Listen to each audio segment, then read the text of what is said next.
Hey, hey.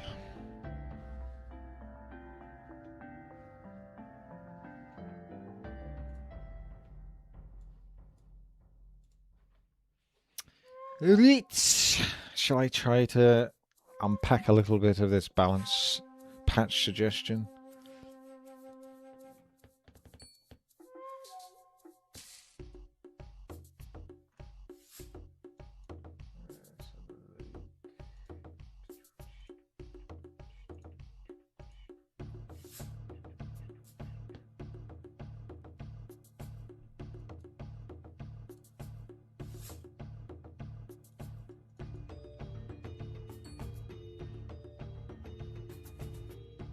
Diversity spreadsheet. Back in a quick moment.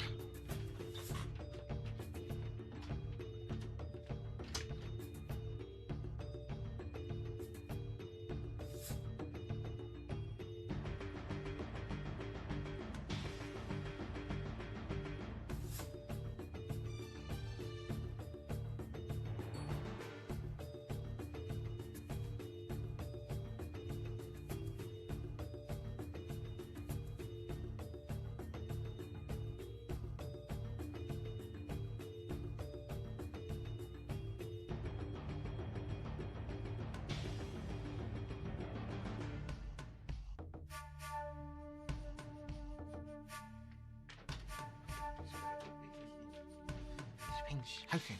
Why is it soaking? Where is she? It's all wet, silly thing. That's no darn good, is it? These darn. Oops.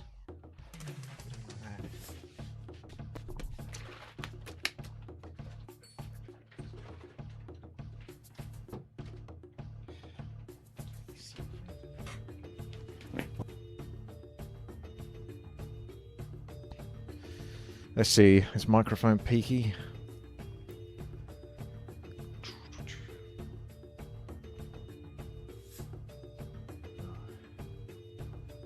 $61, $62, $64. Yes. Hello there. Right. Let's have a look.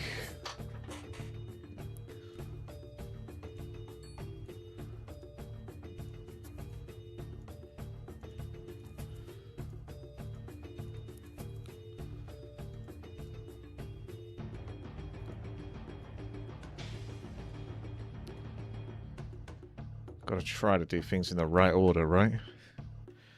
Orc, human, undead, night elf.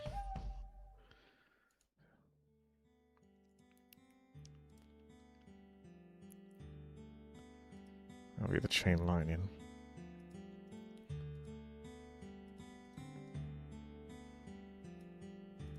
It's good to have a little description to go with it. If Farsight learn passively, increase the amount of targets for chain lightning. It's interesting. Not thought about that before.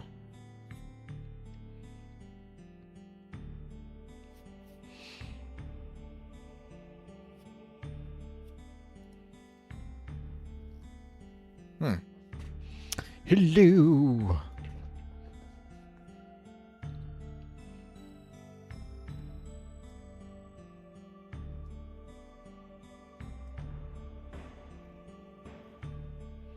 You'd have to have enough space for all of that, yeah. Okay.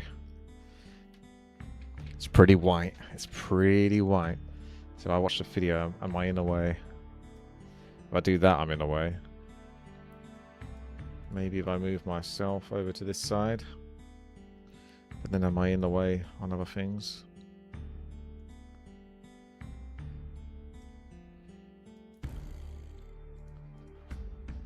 Yeah, I am in the way there. I just can't win. I guess I'll have to watch the video probably for another thing. What's the plan for today? You know, been out for a meal, so I've only literally got back about 10 minutes ago. Bear with me. I know I want to try to tackle this sort of patch note bit.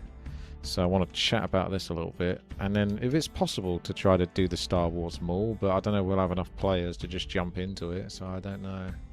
There's also Tower Survivors potential, or just do another Warframe Champions game. Go from there. I don't know.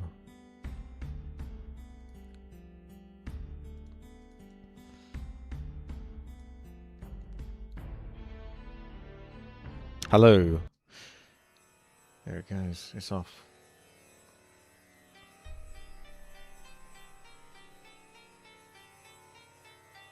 What change in the patch? Well, these are patch suggestions.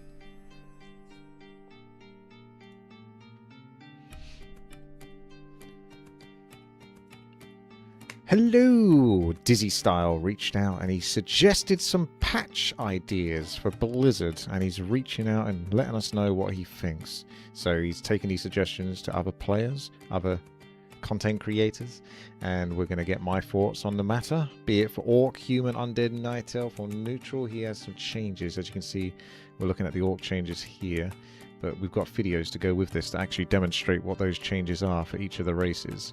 So we'll look at the Orcs first. His idea is to essentially create more diversity. I don't like the word diverse, but yeah.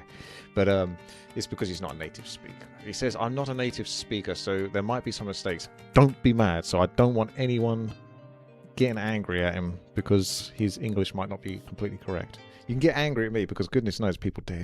They're like, I don't like the way he pronounces free. Well, I'm sorry. That's just the way I do it, okay? You're just going to have to get used to it.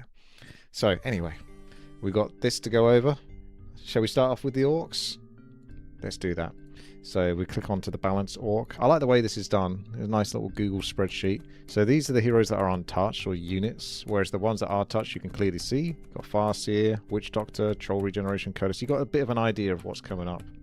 Focus on the Farseer, Farsight, Witch Doctors and Burrows to increase general sustain without affecting army in general.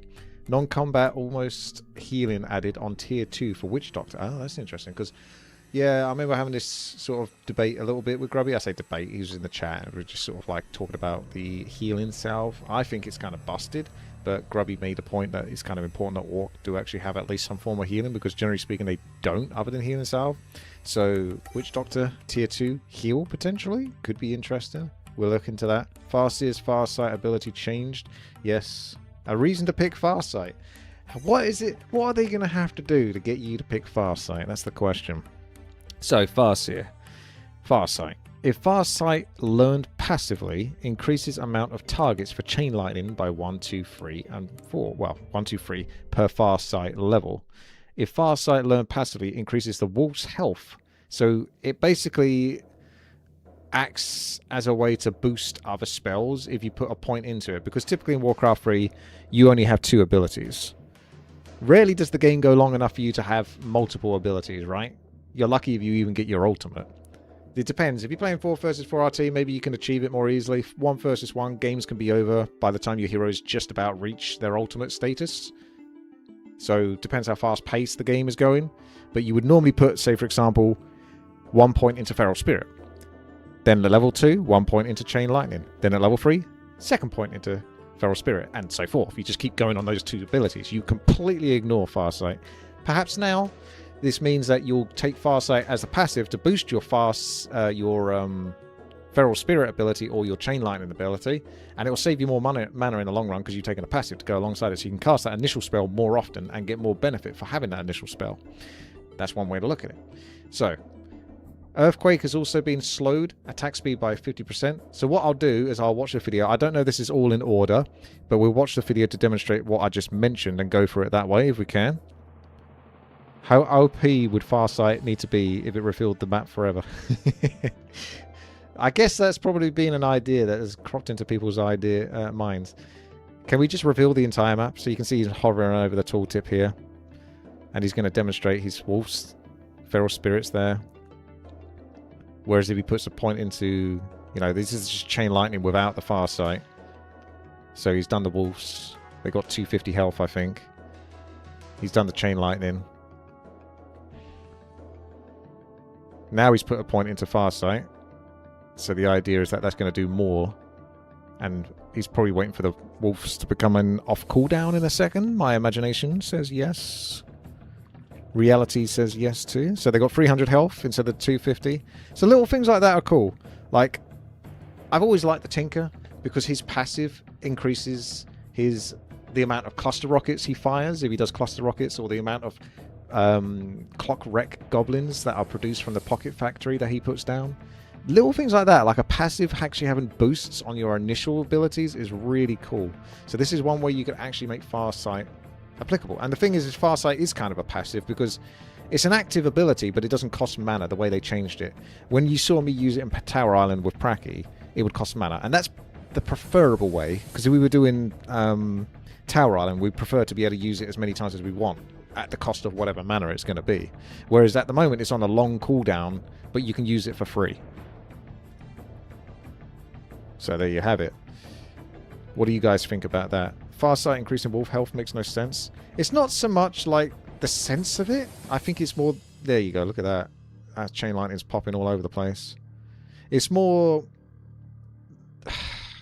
If you wanted to save mana, for example, and only use wolves, and you were confident your opponent wasn't going to get Dispel, that would be an efficient way for your Farseer to keep mana to consistently summon wolves as the game goes on, and not be overly punished, and your wolves will be a little bit better. Most players might still just take Chain Lightning. Oh, we'll get to the Kodo one in a second. Chain Lightning and wolves, but at least it makes Farsight a little bit more interesting. So I don't know what the answer is. I can give my thoughts. I certainly am approving of the fact that you can have Farsight at least have this effect, because it makes the Farseer potentially better as well in the late game, where he's kind of struggles and becomes a bit weaker, in all honesty. He's a very strong starting hero, but late game he'll definitely fall off. So Farsight, making his other spells a bit more powerful, keeps him a little bit more relevant. What if more active abilities have a passive component? I mean, I've always liked the way that League of Legends did it. At least I'd say that. I used to play League of Legends like 6-7 years ago. I have no idea how they do things now, but the idea that, for example, Olaf, the Berserker Barbarian, he would throw the axe, and anything he hits with that axe would get slowed, and he'd do damage to them. And then, if he walks over and goes to where the axe landed, he picks it up, and it would like reduce the cooldown to the next time he can throw the axe. So I like interactive abilities that work upon themselves, because it's just interesting. Because at the end of the day, Warcraft 3, you only have a couple of abilities, like I say. A few abilities, realistically, that you're using. Not that many. So there can be more mechanics around how you use each one. That's great. Anyway, we got... He's showing the Kodo Beast in the video, so I'm going to talk about the Kodo Beast. Move speed increased from 220 to 240. Devour cooldown increased from 0 to 5 seconds. Oh, so there's a cooldown, so you can't just spam it. And damage per second increased from 5 to 15. So if you miss the cooldown on Devour, you can't basically... Because what you would do is you just keep spamming it. But if you're good at the game, or at least more experienced, you need to move a unit away from the Kodo when they try to devour you, because the Kodo Devour will always miss if you do that. Damage per second increased from 5 to 15. That's triple the amount of damage it's doing to a unit that's inside of its stomach. That's massive. Maybe a bit overbuffed, but at the same time it could definitely be more, because if you've got an abomination in the Kodo's stomach, it will take almost an eternity to eat it. Cooldown starts even if the Kodo Beast missed the Devour. So yes, that's what I think is going to get demonstrated in this video. So you can see he's going for it, and he's got the cooldown there. 5 seconds, 4 seconds. He's coming back in. He gets the Devour off there, and now instead of doing 5 damage, it's going to be 15 damage per tick. That's a happy Kodo. You know what would be kind of interesting is if you could spit the unit out. Although the only problem with that is I don't think there's much of a benefit for being able to do that in the first place. Imagine if you could spit the unit out and it would do a debuff to any other units that were nearby it. It wouldn't affect your units, only your opponent's units. So if you went into your opponent's army with the Kodo, which is quite hard to do because it's risky, but it would be a reward. You spit the unit out, and then it, like, bile would just, like, spread like a sort of acid bomb kind of poison to the other nearby units. It's just a thought off the top of my head. Make it do percentage health so it kills every unit at the same rate. That's interesting. Would that be then too bad? But the speed would have to be relatively quick. Because if you ate a peasant and it takes like... still takes like a minute to eat a peasant, that's kind of a long time. Right, anyway, Witch Doctors. Disc Doctor. Healing Ward ability name changed to Lesser Healing Ward. Sentry Ward reduced from 600 seconds to 240 seconds. Wow. That's a yeah, it doesn't not last anywhere near as long. Healing, like, the thing is Sentry Ward is actually a pretty amazing ability, really. If you can ever get away with using it in 1 versus 1, having vision of what your opponent is doing or where they're going, or knowing that you can go to a location because you know that they can't be near that area because you've got Sentry Wards nearby that reveal that they're not there. That's a really strong thing. But the problem is you have to build a Witch Doctor, which is normally not cost efficient or worth it. If you're playing at the high levels, they don't even bother. You'd be surprised. You think, just build one Witch Doctor, right? But a lot of the time, orcs won't even do that. So I don't know what it takes necessary to get them to play Witch Doctor. But a bit more, I suppose. Cost increase from 50 mana to 60. I think I could be on board with that. 50 mana is super cheap for it. But then the other wards might have to be cheaper in comparison. I don't know. Lesser Healing Ward. Healing Ward item and change. So required Witch Doctor Adept training instead of Witch Doctor Master training. Duration reduced from 25 to 10. Heal amount reduced from 2% per second to 1%. So the heal... Okay, so the healing over time, yes. But the cost is reduced from 150 to 125. I kind of thought that makes a lot of sense. Is making Healing Ward accessible slightly earlier. It's incredibly strong to have percentage healing. Incredibly strong, so you can't give them the Healing Ward at tier 2 as it is, because then they can creep anything practically. They could do red creep camps and basically be fine. It really compensates a lot versus red creep camps and stuff. It's not great versus opponents because a lot of the time you can shoot them, but if you get untouched and you get to creep, it's very powerful Healing Ward. So it's a very dangerous thing to make too easy and accessible. Try to get the balance right. What is the balance? I don't know for sure. I'll give my thoughts, but you guys can have your own opinions as well. Oh yeah, that's Age of Empires 1 music in the background there. So there's a Lesser Healing Ward. It's 125 mana. And that's going to do 1% healing over time. And he's got Troll Regeneration, which he mentioned over here. Also increases mana regeneration of Witch Doctor by 0.2. That's interesting. This is 20% faster with Adept training than before. Okay, I'm on board with that. Making Witch Doctors get a bit more mana back. Sure. It would be nice if Healing Wards stacked up to a maximum percentage. What, so you could put multiples at the same time? That's an interesting idea. That would be kind of a funny meme. Have like 20 Healing Wards down. And then you'd just be like invincible. I think that would be pretty broken. Obviously you could kill the Healing Wards, but yeah. It would be broken in the sense that it's... If that fight was occurring, it would be incredibly strong. But the realisticness of you being in a position where you could put down 20 Healing Wards means that you've probably won the game anyway. That's the point I would look at it, right? Oh, you want a cap of 3%, not 20%. Yeah, maybe if it was capped to 3%, sure. So you could have a... Yeah, I could be on board with that. So what's he showing off now? He's showing the reinforced defenses. Cost reduced from 75 gold, 175 to 50 gold, 100 lumber. Duration decreased from 60 to 45. Affects only burrows. This is a bonkers change. I do not agree with it. He wants to buff reinforced defenses. I think orcs shouldn't even have reinforced defenses until tier 3 again. Or some sort of 2.5. Right? I feel like there should be a preliminary upgrade for it and then the actual reinforced defenses. Because it kind of makes them invincible, where it never did before in the game. It affects only burrows, though. Oh. But it's still cheaper, right? So it's still a win-win. Oh, unless it just genuinely cannot affect any other buildings. So it doesn't affect towers anymore. So what does he do to defend orc towers? Well, we'll look at the burrow one first.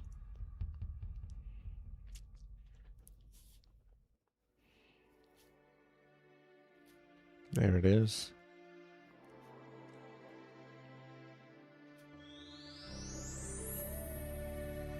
Walk 10.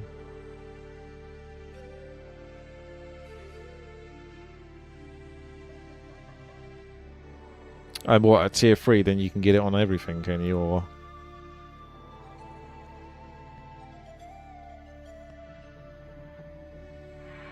And then towers still get it. I feel like this is still a buff for orc. Because I mean, there are some scumbag orc players that mass towers and then go tier 2 and get reinforced defenses and then start massing air and harassing you. It's really annoying in 1 versus 1. It's pretty niche, though. But the burrows are the main thing. That's the scary thing. You either lose the burrows really easily or it's almost impossible to lose the burrows because they get reinforced defenses. If there was some way to make them tankier without giving them fortified armor, I would probably be more on board with that. Because I just don't like them having fortified armor. I think they're too strong at that point. They're supposed to be somewhat fragile. You could give them fortified armor after like a couple of upgrades. But when you just do one upgrade and then everything is like basically invincible now. So if I went to his base with an army and he doesn't have reinforced defenses, it's really easy to kill the burrows. If I go to his base with an army and he's got reinforced defenses, it's probably not even worth the effort of trying to kill his burrows, especially if he's somewhat nearby. You're just going to take too much damage trying to bring those burrows down. So there needs to be some sort of middle ground, in my opinion, where the burrows can be upgraded to be tankier, but not super tanky. Anyway, improved reinforced defenses for the towers. So that added there, as we saw, affects watchtowers. So you got the increased cost. So, yeah, this does kind of do that. Where you sort of like have to research it 2 times and then you get it on all buildings. But it's still making it cheaper for him to get it on burrows, which is the most important one. And you can still get that at tier 2, I assume. So, as far as I'm looking at it, it's kind of a buff orc, which I'm not so keen on.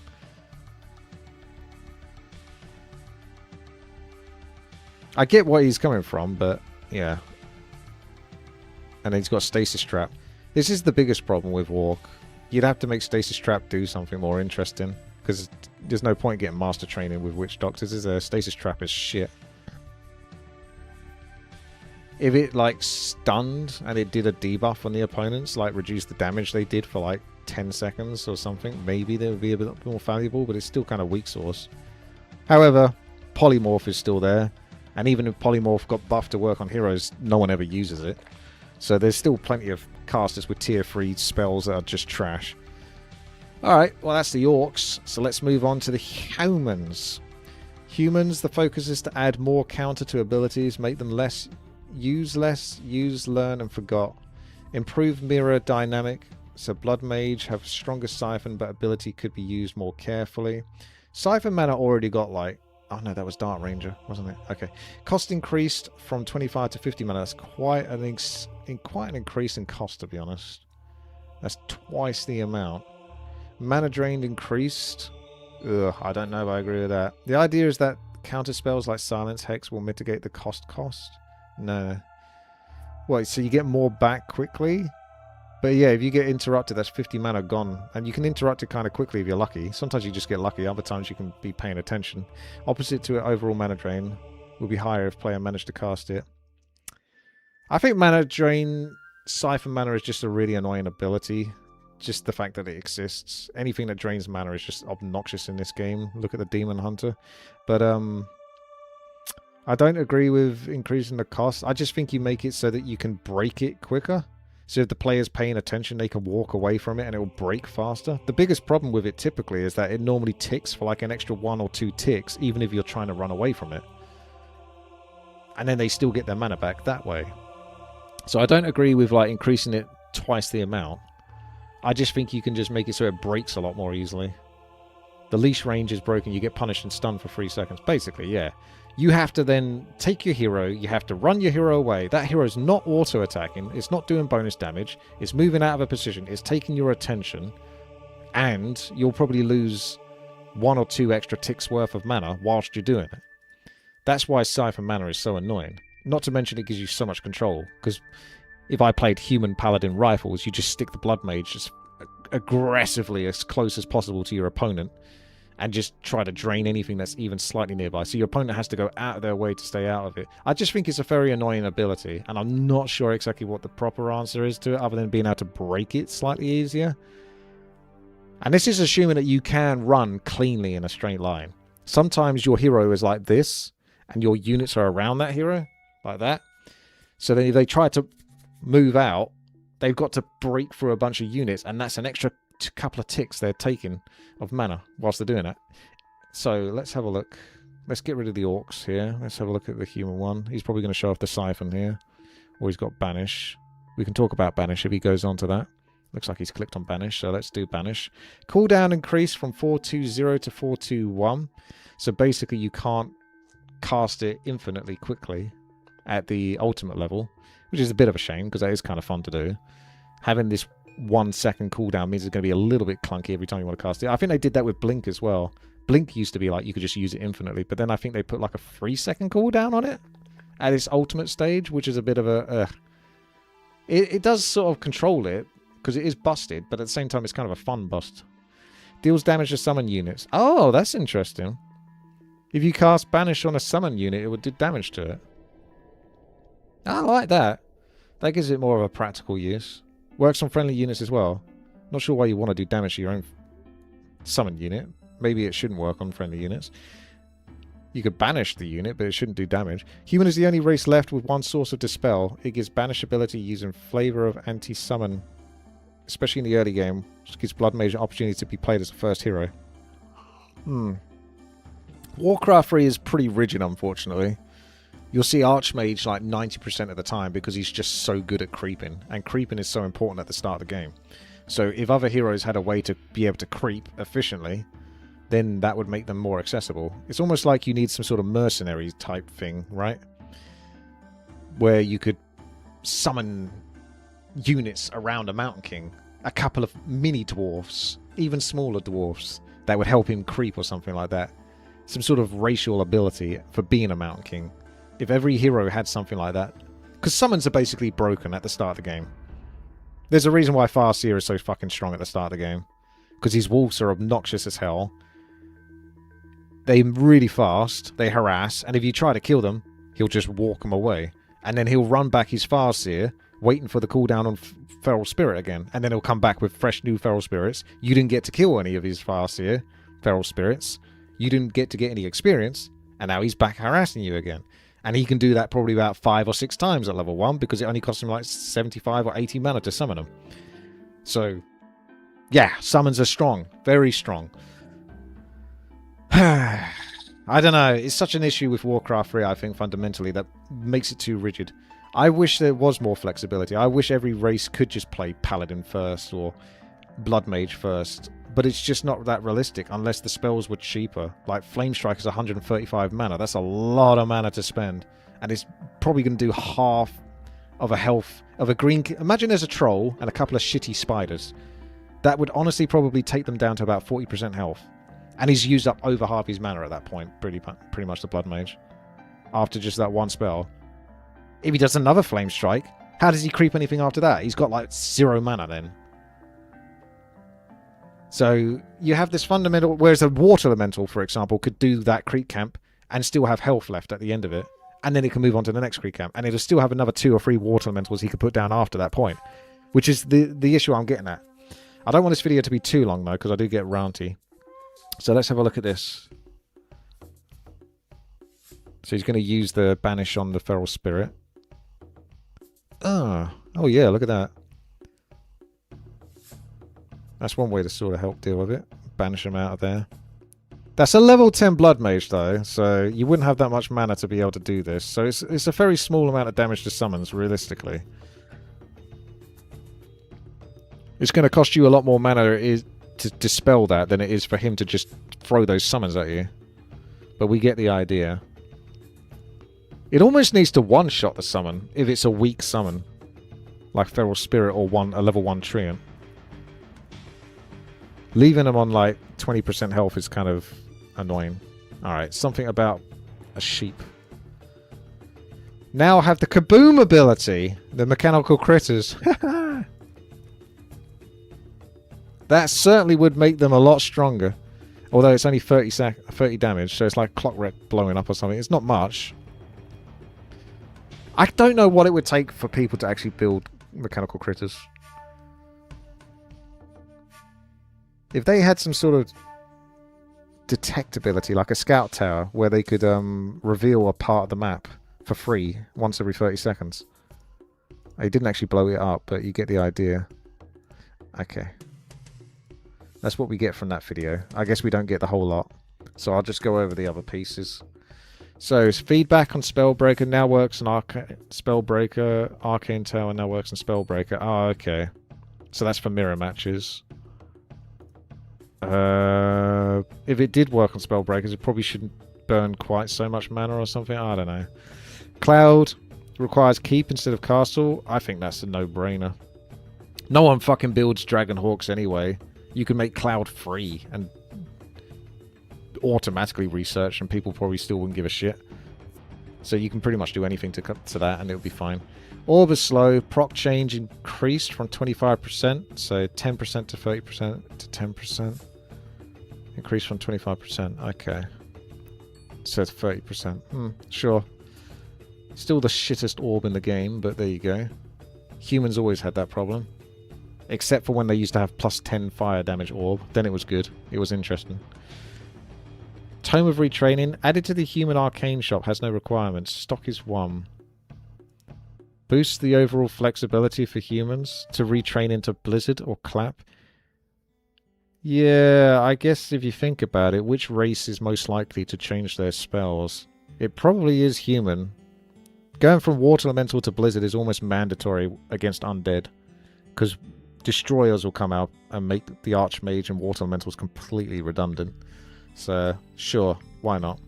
Archmage Brilliance Aura. Regeneration bonus change from 0.75, 1.252 to base of 75, 100, 135% of the target's current unit. I don't know how that affects it. This will encourage players to do upgrades for casters and give more in items to other heroes to boost regeneration rate. Overall regeneration could be the same, but will reduce the default sustain of army without any upgrades. Yeah, I know, this is the tricky thing again with Warcraft 3, is heroes are so fundamental and Brilliance Aura affects everything else around it so strongly that if you don't have Archmage, then your Mountain King just doesn't have the mana to spam spells. Of course, if you could have Siphon mana from Blood Mage, you can get around that, but let's say you don't. You go with a different hero instead. The flexibility is you're almost dependent on the Archmage. There's this dependency.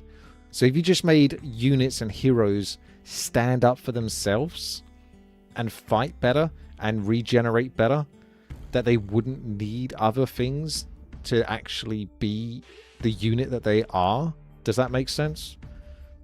So you basically make, for example, mana regeneration just better in general for all units, right? Or at least have an upgrade available for it. So then you didn't need the Archmage to play Sorks and Priests. Because if you don't have the Archmage when you're playing Sorks and Priests, you feel it. You feel it. Because the Blood Mage can't siphon mana all of them. Okay, let's do Undead. Focus on making unsustainable abilities more usable and to make Necromancer more independent as a caster. All heroes rarely used abilities get some adjustments. Necromancers become more self-played casters. So, Dreadlord, let's see what he looks at first. Looks like he's looking at Dreadlord. He's on Lich here. Dreadlord. What's he up to? Vampiric Aura. +2 strength. So you get a bit of extra strength when you pick Vampiric Aura. Interesting. It's just a little way, because Grubby was going nuts about Beastmaster getting like +2 strength. I was like, what the fuck's the big deal? But apparently he was really excited about it. So an extra +2 strength on Vampiric Aura each time you pick it can make the difference, maybe. Passively increases the strength of the hero by 246. Means more damage from auto attacks, more health regen, more health pull in general, so better to tank, etc. Be a solo hero. Lich has got Death and Decay. Each point of damage dealt by Death and Decay to organic restore health to Lich. Huh, that's kind of cheeky. Interesting. Gives spiked carapace ability to carrion beetles as well. Little spiky beetles. They're kind of annoying, so I don't know if I'd want carrion beetles being any more stronger. But it's not like they're overpowered, but when you can't deal with them easily. Imagine if you're human, for example, and you've got these beetles that keep going to your expansion, and you've left a couple of footmen at your expansion to fight the beetles, because you don't want your peasants constantly getting hit by them, and you haven't got the wood to set up a tower yet. And then every time your footman's attacking these beetles, they're taking damage. Upon taking damage from the beetles, they're taking damage whilst doing damage to the beetles. That's the angle. As soon as I think of that, that's what I think of. I think of defending that as human. I'm thinking that's annoying.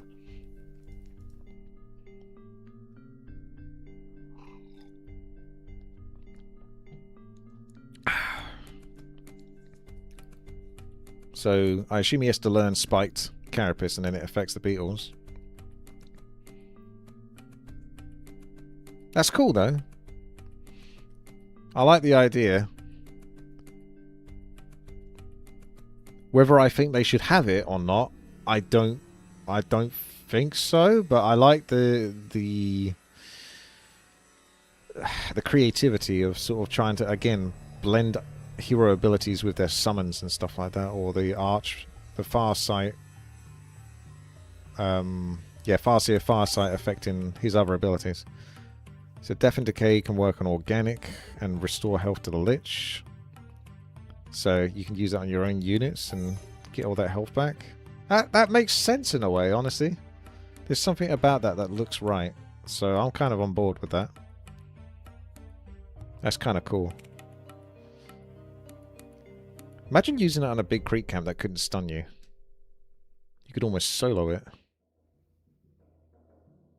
Summon skeletons without actually needing skeletons nearby. This is something I think necromancers definitely need. The dependency on corpses really is a hamper for them.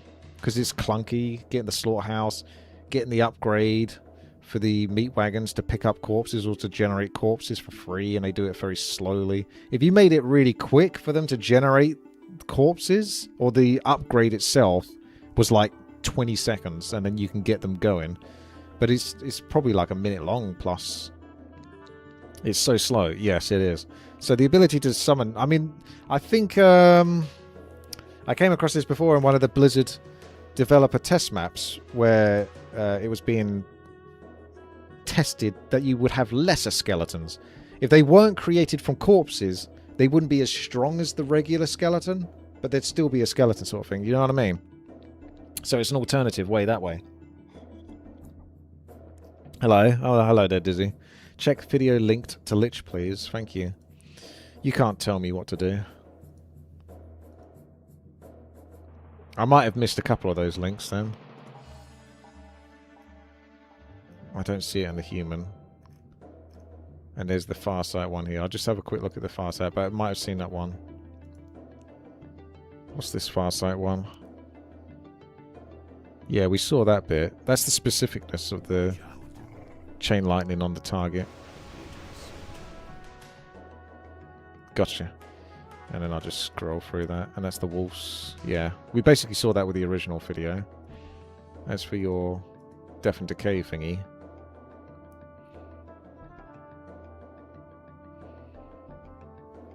Can he steal his own health? Can he feed off the trees? What's he gonna do? Invisibility potion.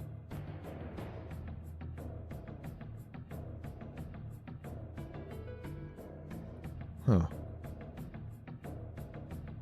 I was going to say, you had the invulnerability potion, but you can't use invulnerability when you're channeling. But the idea there was it was just to stop you from getting insta-gibbed on the initial attack. Because it gives you like that 0.01 second to get the health back. So you see this, because the invulnerability will disappear basically the moment you use Death and Decay. But it might last just long enough to stop them from insta-gibbing you with one shot. You just jumped to 174 health there on that first tick. I assume that's why you use the invul potion, but I'm not sure if you could get away without it. That's crazy though. That does make that spell really strong used like that. If they don't have a way to stun you. That is a little broken. I don't know if the Lich needs it, but I do admit it is cool. It's god tier ability there. You wouldn't normally get the Lich to ultimate status, to be honest.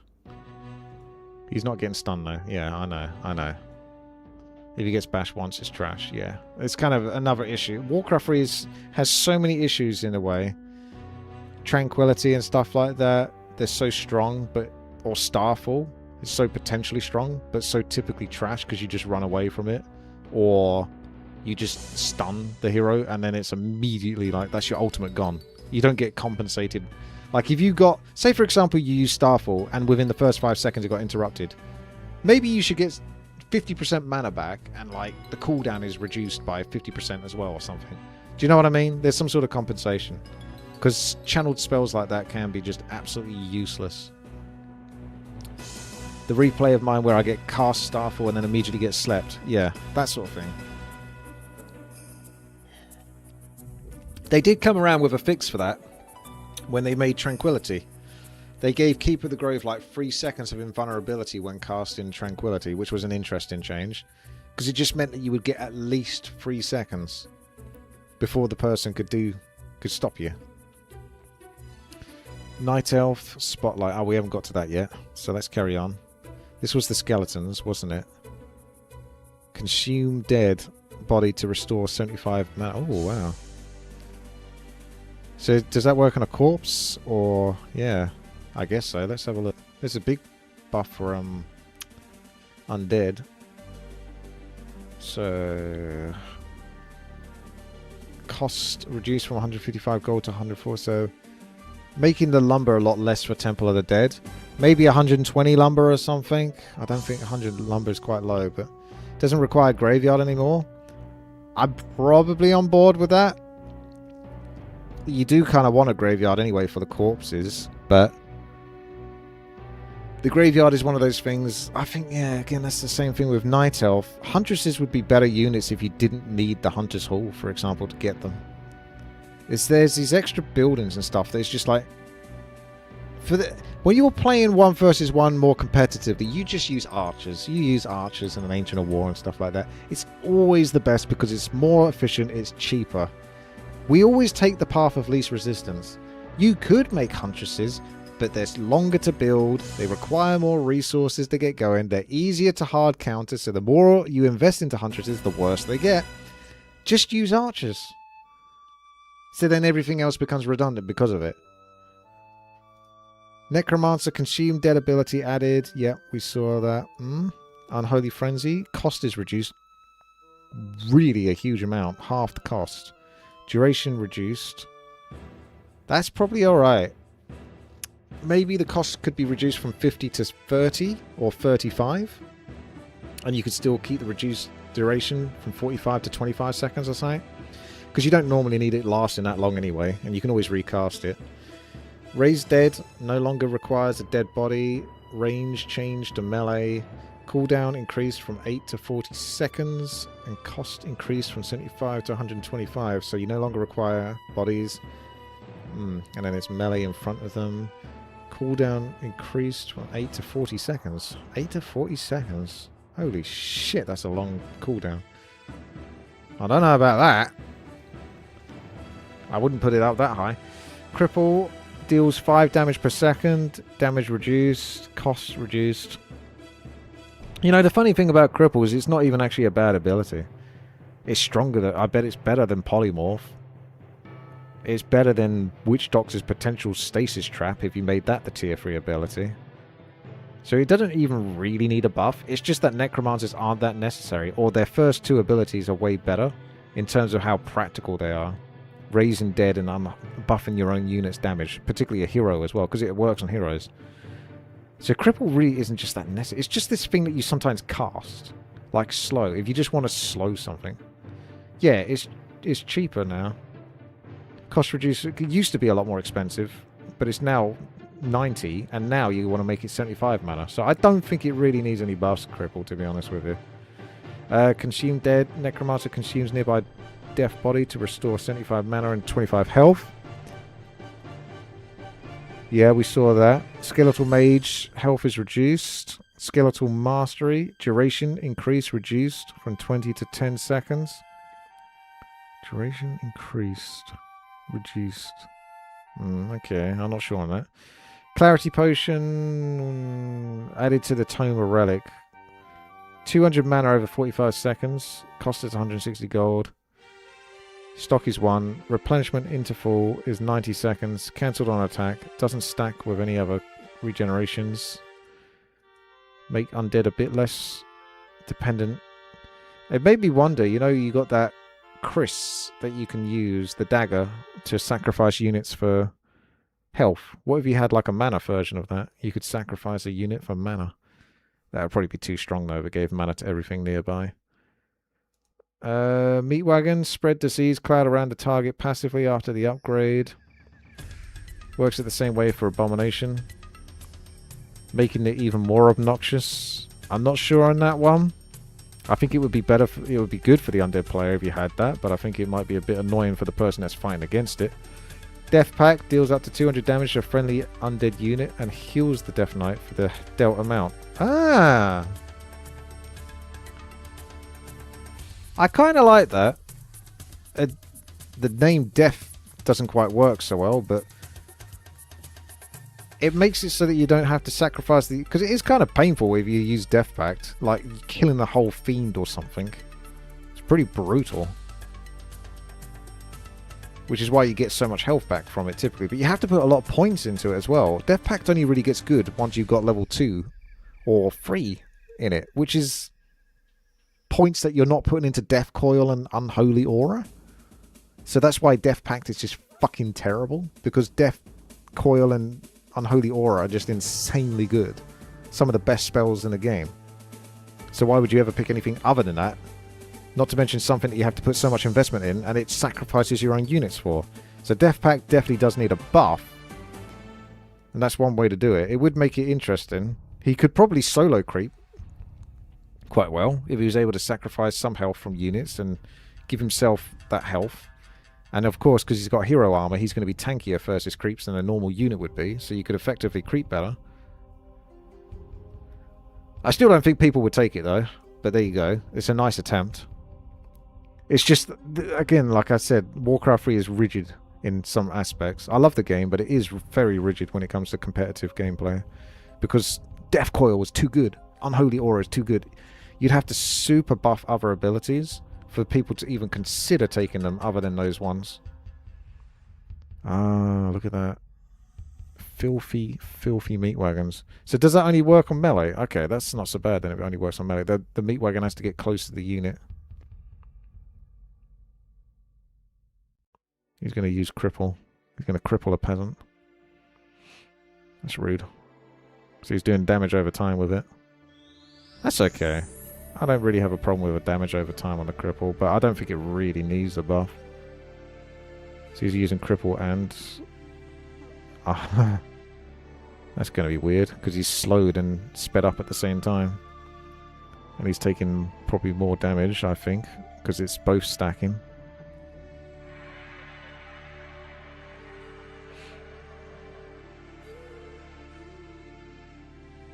Lasts quite a long time, cripple, as well, doesn't it?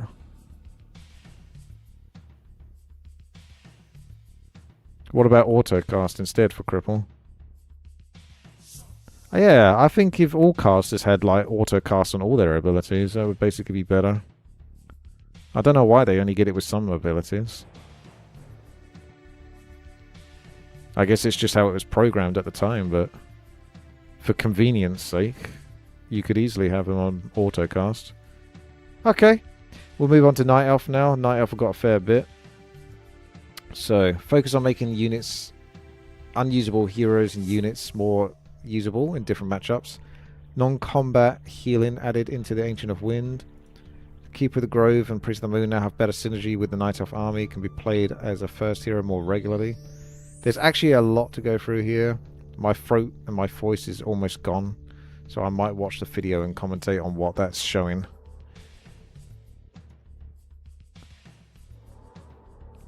So let's do this. That's the Huntress. I'll try and work it out and then I'll... Is this a collision size thing? So let's see the Huntress. Reduce the movement speed of the Huntress. Increase the base damage? Oh, I don't know about that. I don't think you should be reducing their movement speed. That's one of the gimmicks of the Huntress, is it's supposed to be quite quick.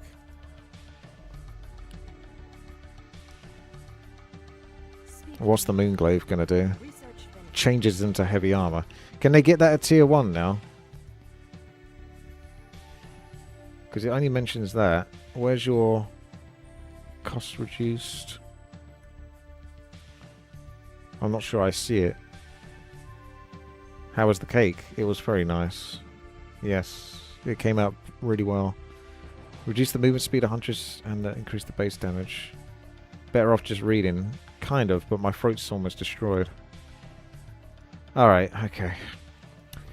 So, intellect increased, strength higher, agility decreased. It is basically a buff for the late game. Strength in general is a stat that regenerates for the entire game. Helps not to be nuked. Makes sense. Okay. Fawn's Aura. I think the best way to make Keeper of the Grove and Priest of the Moon better is just to nerf Demon Hunter. Honestly. Fuck the Demon Hunter. That bastard is just the worst hero to fight against. Everything about him is just annoying. If you see him in 1 versus 1 melee game, you just know, oh, it's just not fun, right? It's just not a fun hero to fight against. Nothing about him is fun. If you try to attack him, there's a good chance you're going to miss your attack. See, then you don't get the effect of your actual hit going off. There's no satisfaction there. If you try to get too close to him, even if you don't get that too close to him, he can still mana burn you. Yeah, there goes your mana. There goes your ability to cast the thing that makes your hero interesting. So everything about the Demon Hunter is just... he's just tedious. I think you could remove the Demon Hunter from the game, and honestly it'd be a more interesting game for it. Force Night Elf to play more neutral heroes, which they're already quite good at doing anyway. Reduce all incoming damage, but not less than 3. Stacks with other sources. Reflected damage to reduce... So it's almost a nerf to Fawn's Aura in a way. It helps Aura to be useful even if not versus melee, but at the same time Aura is still weaker. Fawn's Aura... Fawn's Aura...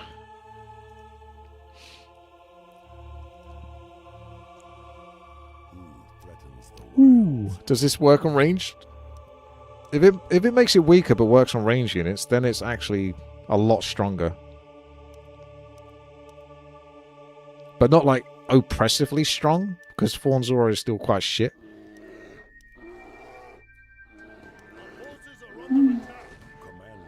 Ooh. Did he just say ooh? Yeah, I'm seeing some damage on those rifles, right? I saw it on the top one. You can see, yeah, the bottom one hasn't got Fawn's Aura. We get the idea, so let's skip to there. You can see that guy over here is taking a little bit of damage. A little bit of damage. Yeah. Yeah, okay, sure. Alright. Entangling Roots works on non-organic targets. That's cool. And honestly, that makes sense as well. Because you could still root a tank. Like, tree roots go around buildings and stuff like that. So, logically, that works for me. And siege engines probably need to be rooted as well. They're one of those units you would want to actually root and stop from getting to your buildings. So, I'll be completely on board with that one. Scout. Woohoo! I'm just going to watch the video and read out what it says as it goes. Mana increase from 0 to 125 to 200 to 275. What? Wait, how expensive? I don't know. A mana regeneration increase from 0 to 1 point. I'm not sure I fully understand that. Oh, I see. It's actually got abilities. That's why it's got mana. So it's got 125. Yeah, that sort of makes a lot more sense, really, to give it like abolish magic or something. That's kind of cool. I think Owl Scout's kind of cool, honestly. I liked using it a lot in 4 vs 4 RT because it's invincible and it gets a fuck ton of range. It's really good range, how far it can see. And it flies. It's a flying shade. We must act. That costs no food. And it's cheap. The sight range is being reduced, apparently. The duration decreased, but the cooldown increased. Mana cost increased. But it does get Dispel. Apparently at tier 3 it can get regrowth. Yeah, look at that. So what he's showing is at the higher levels you get like Healing Salve. Basically like a regrowth. And you get Fairy Fire. And it's got immunity. I like that. It gives it some flexible, practical uses. Let's come back to here. Let's pull this over here. True Shot Aura. Let's have a look at that one. Come here. Where are you?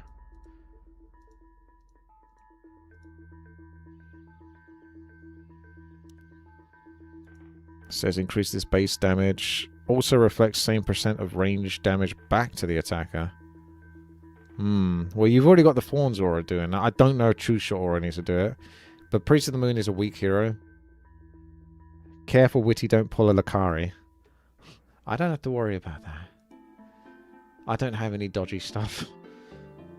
Heck, I even left my stream running yesterday, accidentally. And it was just me in an editing program. Editing the video. Like, that's what happens if I pull up my notepad. Attack speed values increase of average fast instead of 1.001. Like, that's what you'll see on that one. And the customs I have. So I never have to worry about that. Fawn's Aura doesn't reflect range, it just reduces incoming. Reflects same percent of range damage back to the attacker. It sounds like it's reflecting it back. You just missed a hit on a bear in a video. I think we can forgive you for that. Reflects incoming range. Damage bonus reduced. All this changes more synergy for the Priest of the Moon.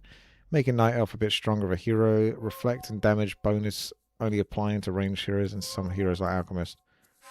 Our changes will make the hero stronger as the first hero pick. I honestly wonder if you could do more with Searing Arrows.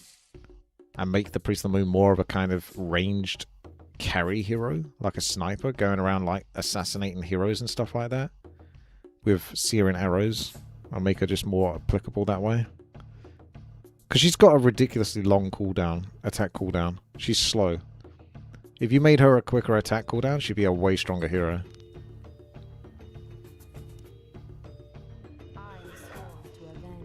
For example, I think the Demon Hunter has something like 1.78 attack cooldown. It could be lower, it could be higher.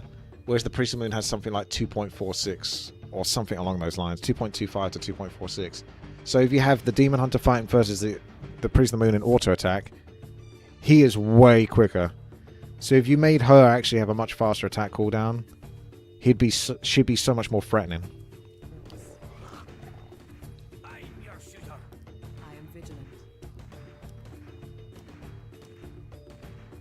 Yeah, see, it is reflecting damage back.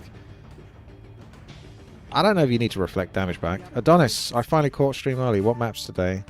Well, at the moment, I'm going over the balance changes from Dizzy style. And then I'll probably do a strategy that was requested about the Tauren Chieftain. And then we'll see from there. I'm a bit later today because I went out for a meal. So I didn't get back until like 3. Huntresses are coming in now. What are they doing?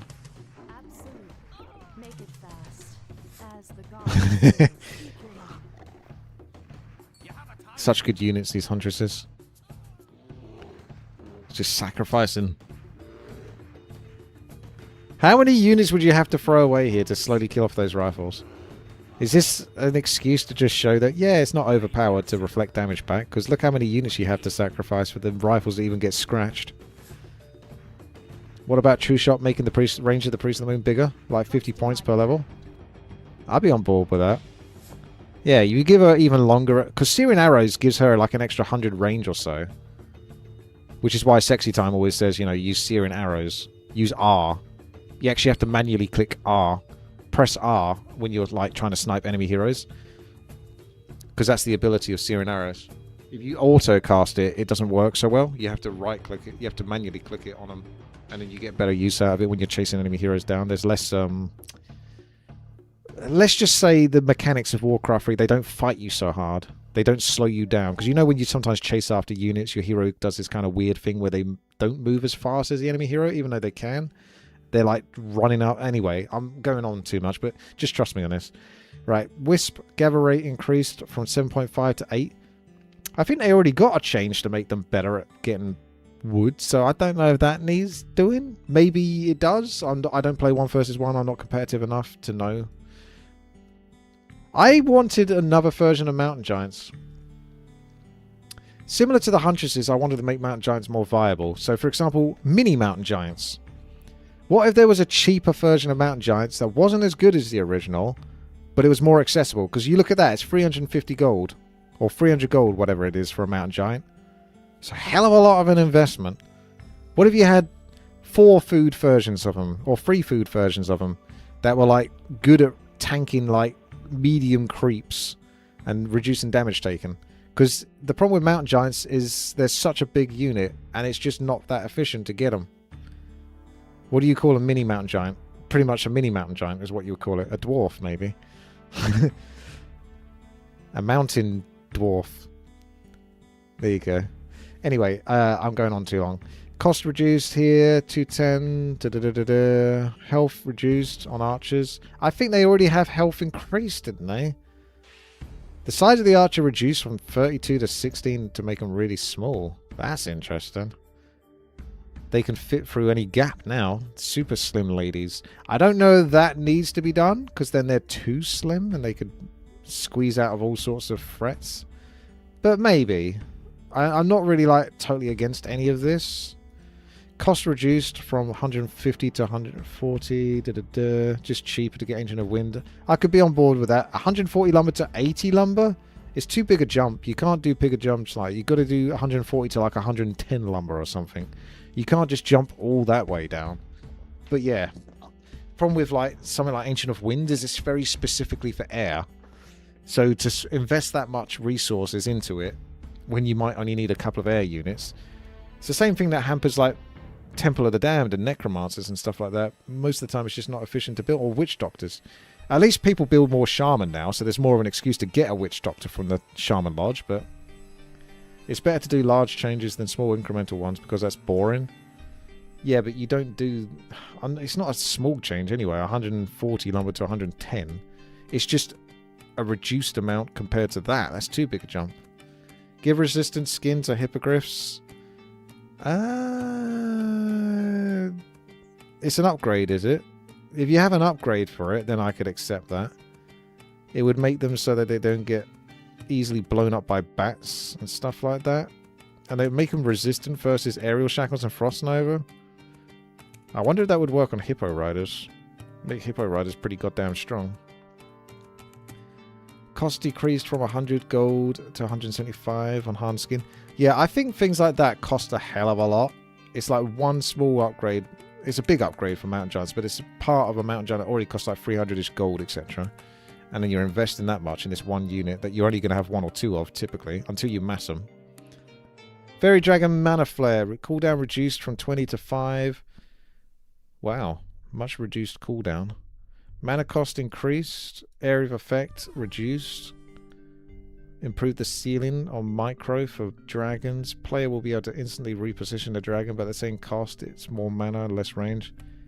Yeah, I'm always on board with making spells cost less, have a shorter duration, but they're more usable. The reason why I'm on board with that idea is I played the map Emphos in Warcraft 3, a custom game, and holy fuck does that have some boring abilities. You'll have like a spell on your hero, but it'll have like a 5-minute cooldown. Where's the fun in that? I get to do this thing once every 5 minutes? What you want is you want like, not weak, but lesser versions of certain abilities, but you can get to cast them more often. It's more active, you're playing more. Just cast something once every 5 minutes is dull as hell. Glaive Thrower, attack bounce one time from buildings to buildings without splash damage. Bounce deals 50% less damage. Oh! Glaive Throwers bouncing like Huntresses. That would make them so fucking OP. In certain circumstances. I'm just imagining these funny situations where you would drop a bunch of Glaive Throwers from Zeppelins. And it would be like boom, boom, boom, boom, boom. All firing off. All these shots bouncing between the buildings. You're not going to do it very typically. And in 1 versus 1, high competitive, it's probably going to make next to no difference. But it has the potential to have funny circumstances versus noobs. So you could go ahead with that, but it would be dangerous. Moonglaive, reduced movement speed of Huntress. I don't think you should ever change that. Huntress need to be fast. They're shit. I think, honestly, Huntress should be able to swap between heavy and... Is it light armor or unarmored they have at the moment? At tier 1. You'd have to upgrade it. Make it an upgradable ability. Yeah, unarmored. But you should be able to click a button and then it swaps. So maybe you want unarmored. Maybe you want heavy armor. You get to swap between the two. That would make them so much more flexible. You need to do something for Huntresses because like I explained earlier, The Night Elf is just going to make an Ancient of War, make a few archers, tech up, go Dryads, Bears, game over.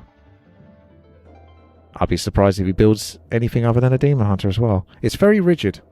So you need to make these other units that aren't used as much more accessible. Nature's Blessing, cost reduced from 150 to 200. I like Nature's Blessing, I think it's cool. So that's interesting how it could have an overall buff on the Wisp as well.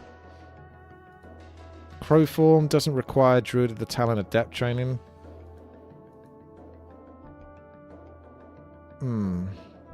What would you get at tier 2 then? You get Spell? Regrowth? It's a way of Spirit Walkers into 4 spell categories. I'm not sure how I feel about that. You have to sort of see. Regrowth, that's the ability. So they get... Oh, I see. So they're basically like... You could go Bears or you could go Druids of the Talon and you're going to have a way to heal. That would make Druids of the Talon way better. People might just mass Druids of the Talon then instead. I could honestly see that. I'm not going to read all of that because, like I'm saying, I'm getting lazy now at this point of the video. Improved Nature, Blessing, because we're going to watch the video as well. Required, Let's change. Improving late game macro. There's an improved Nature's Blessing. Even more health. Some mass ancients. I like it. Why not? Health on the Hippo Riders. Reduced. I don't know if that needs something like that. Blink on the Warden can be used if the movement is disabled. Ensnare entangled. That's an interesting idea. Although, I don't like that because Warden is fucking annoying. And if you did manage to entangle her or stun her, and then she just blinks out of it, that would be even more annoying. So probably not. Demon Hunter Mana Burn. Changed range. So it's less at level 1, and then it goes actually higher once you get to level 3. I'm okay with that, because then if he gets to the final version of it, then so be it. That's quite late game. It makes it so the early game, the Demon Hunter isn't so obnoxious, and he has to get closer to actually do his mana burn, which means he takes more damage, or he gets in more of a threatening position. If I had my way, and Blizzard were paying me, I would then spend some time in a room and theorize ideas on how to change all of the Demon Hunter's abilities. Evasion, Mana Burn, and Immolation. He could probably keep Metamorphosis, because that's cool. But the first 3 could be changed entirely, but I'm not going to spend all that time for free. I just don't like Mana Burn, it's just boring ability. Minor Replenishment added to the Wonders, so it's a way to get some juice back. But they already have the Moon Juice, so I don't know if they really need that. They just need the shop to keep buying nighttime. So let's have a look at the Night Elf video. We're almost there, getting there. There's good work here, Dizzy, well done. It's interesting to see someone put the effort in and come up with some like visual explanations. It's good to experiment and try new things. I'm totally on board with that. And make units that aren't used. Like I say, it's too rigid. I think regrowth might be a bit too strong though. It's obviously not going to be as strong as the regrowth that the Druids have. But you can mass Druids of the Claw, Druids of the Talon, and Cyclone, and then pull the units back and heal over time. So having like little healing cells, it's pretty insane.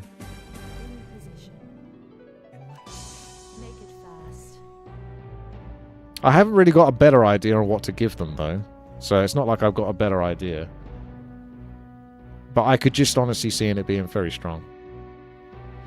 Yeah, even if the healing is weak, it's still strong because it's not that much mana. And with Micro, you just keep cycling or running away from your opponent and healing up again. Would I want the mana burn of Demon Hunter to be replaced by something like Shadow Strike? I guess it would make more sense if he had something that could hunt his opponents down. He should have something where he throws his glaive out and it bounces onto a bunch of units. We must act. And it doesn't cost that much mana, and it can do something like damage based on how much agility he has or something. The time has come. It could even cost him a bit of health or something if you didn't want to use mana, too much mana off him. Because he's supposed to be kind of a tankier dude. So he sacrifices a bit of health or something to throw out his glaive.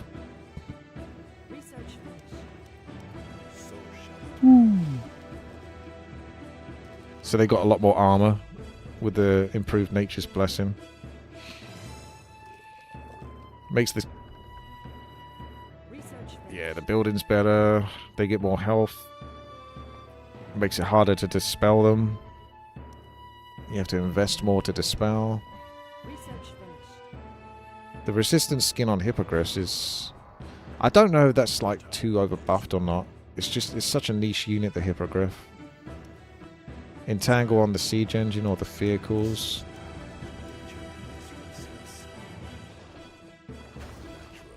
Yeah. See, that even looks cool when it's on like a siege engine. The roots around it.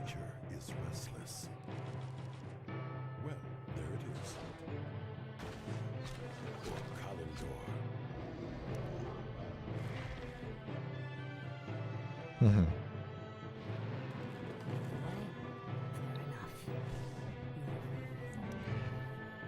Oh! Being able to hide. That's interesting. I like that. That would be really cool for ambushes. A bunch of hidden... I'm just thinking in 1 versus 1 it would waste too much time to just stay hidden all the time and hope that your opponent turns up. But in 4 versus 4 RT you could have a bunch of hippo riders near a Red Creek camp. Your opponent goes there and you just start sniping him as soon as he starts the Red Creek camp.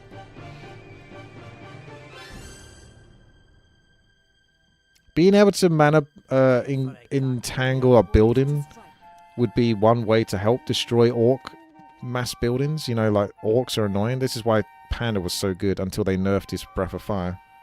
Because he was so good at sort of Breath of Fire and dealing with orcs that spam buildings. I am vigilant. The Owl Scout. MVP. Little practical fella. He's got Fairy Fire. He's got Abolish Magic.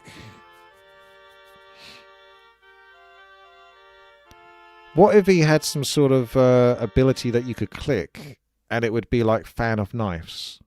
It would shoot out little blue lasers or something. Little blue missiles.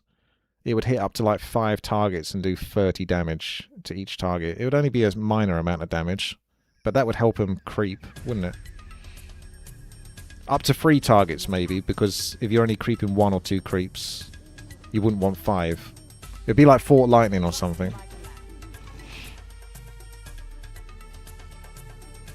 Make Immolation into a Fan of Knives-like effect. Just remove Immolation. Just remove Demon Hunter. A mini Mountain Giant should be a big tree. Leading the way. Onward. The goddess agrees. As I fall. So he's trying to reflect damage back, is he? We must act. I am vigilant. Yeah, you can do. You'd have to really ask the Night Elf pros what they think about this one. The goddess agrees.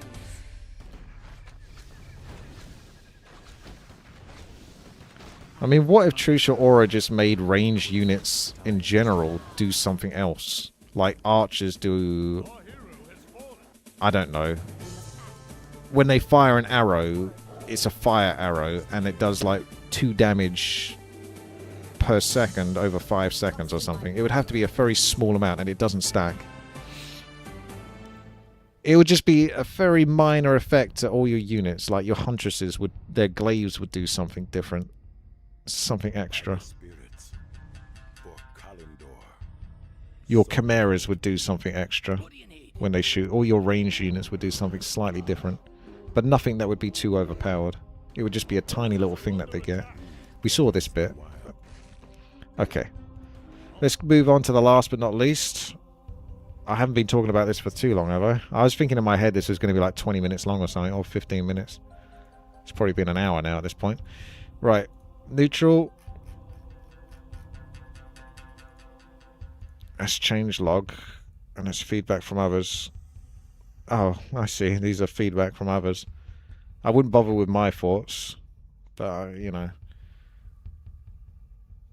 get ChatGPT to just squish this down. Dondola, etc.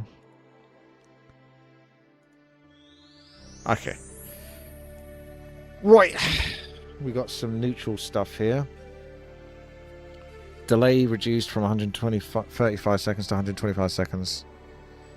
Does that mean you can get the heroes quicker? Because you shouldn't really be able to do that. Or is it the other way around? Dispel deals only 75% damage to all level 2 and Beastmaster. I agree with something like that. Because a hero like a Beastmaster, who basically all of his abilities are summons. Well, if your opponent just gets dispelled, that makes him such a dud. So you need to have some sort of way for his summons to have some sort of resistance. Yeah, like some sort of 60% or 70% resistance to summons. To dispel.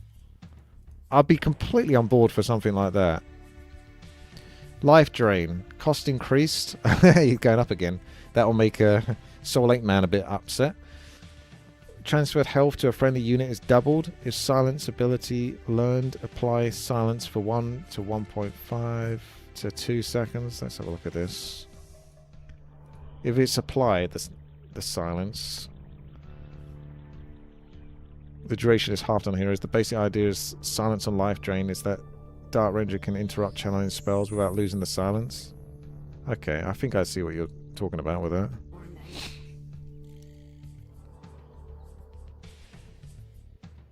Right. There's silence. Black arrow. Life drain. How about having True Shot Aura ignore a little armor per rank, like 1, 2, 3?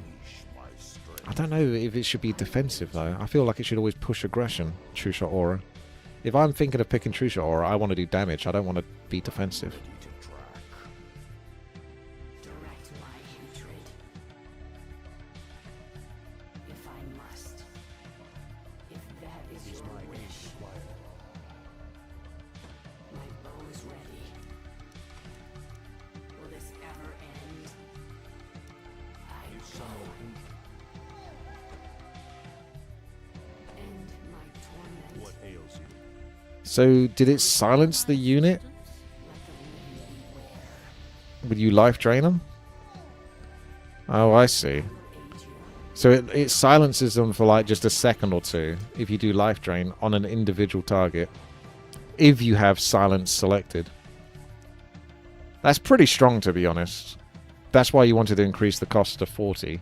But 40 mana to shut down an enemy target from casting a spell. I'd say that's a little too strong, but I like the idea of it. I don't know if you could go ahead with it though. Mana Shield and Naga Sea Bitch. Damage absorbed reduced from 2, 3, 4 to 1 to 1.5 to 2. So that's a big nerf. Mana cost increase 10 to 25. Duration is 30 seconds, can be cancelled any time. Cooldown increased, can be cast. Leash. I'll have to see what it does in the video to understand what that's really talking about.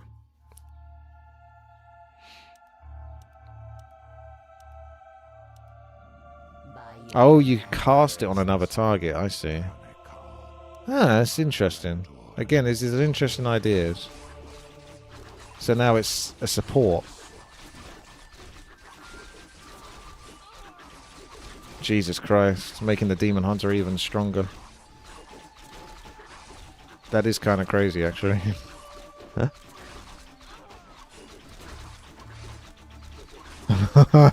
Do you see why I find the Demon Hunter problematic? I like the idea of this. I think it's good in the custom game. I don't know if I'd want anything to make the Demon Hunter stronger, though.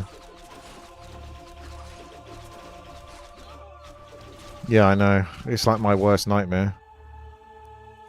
Fighting against Demon. If you've ever watched me play 1 versus 1, a lot of the time I fight against Night Elf, because most of the people play Night Elf. I don't know why. Just strange that a lot of these people that play Night Elf that I play against also go Demon Hunter as well at the same time. There must be some sort of correlation there. And he's such a horrible hero to fight against. Tornado. Move speed increased. Oh, I like that. It's so slow. Speed that fucker up. Absolutely. Cooldown increase, though? Nah, probably don't even need to do that. Just make it faster and make it do something. Heck, you can make the tornado actually throw out forked lightnings once every 10 seconds or something. Wouldn't that be cool? It doesn't have to be like a whole lot of damage. It could just be like 50 damage to 3 targets each time. And every 10 seconds it casts forked lightning. That sort of thing. But tornado's pretty shit. So you could definitely do something to buff that. Pit Lord, Rain of Fire. The idea is to make the Pit Lord's Rain of Fire more useful on level 1 to 3. Effective versus units on the gold mine. Yeah, normally used against peasants. Mana cost reduced. Make it useful. Level 1. Maximum damage per wave increased. Rain of Fire actually does quite a lot of damage, to be honest. So you've got to be careful buffing that up. Suggestions below could be unnecessary, unimportant, too hard to implement. Attack ranged increased. I'd love that. Fire Lord is a fun hero.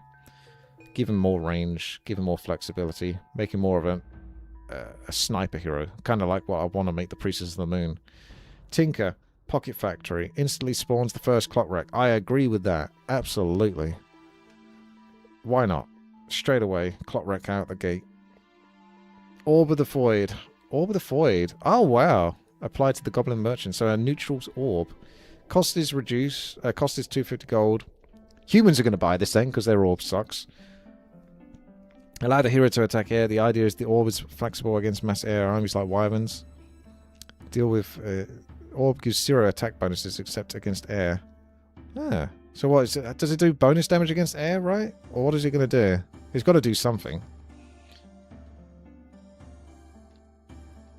What could we make it do? Orb of the Void.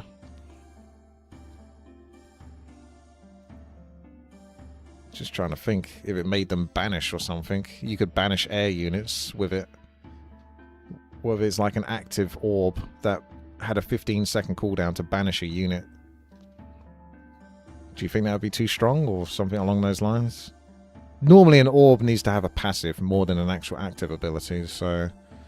Think along those lines there. Chance to splash curse. Why don't I play tournaments? I don't play competitively. Unless I want to get fucking angry. Because 1 versus 1 makes me very angry. I'm a good player, but I'm not great. There's loads and loads of people way better than me. So, it's not worth it. In a full video of neutrals on top, I am an example of it. Okay, I'll get round to that. Periaptic Vitality removed from the Goblin Merchant. Agreed! This is the one I wholeheartedly agree with hard. It is nice to have an alternative way to boost your hero's health. For example, I don't think you should totally do something like this. You maybe need to buff Periapt by making it cheaper. For example, if I'm playing a late game versus Undead as human, my Archmage is squishy. My Undead like to Coil Nova. They tend to have a lot of mana, and they can cast Coil Nova quite often. So, Periaptic Vitality is one way to give your Archmage a way to survive an extra 1 or 2 coils. If you give them a 1 or 2 Periaptic Vitality. It's super expensive though, and doesn't give that much health.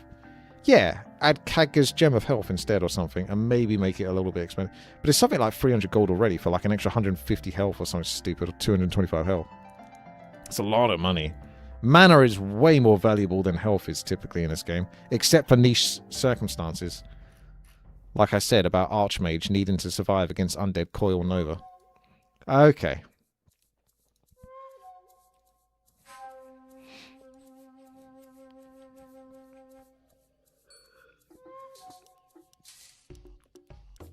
Pig!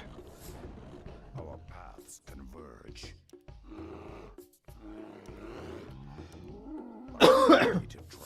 I've been talking so much, my throat is like completely dry. Direct me. What lies before me? Yes, War Chief.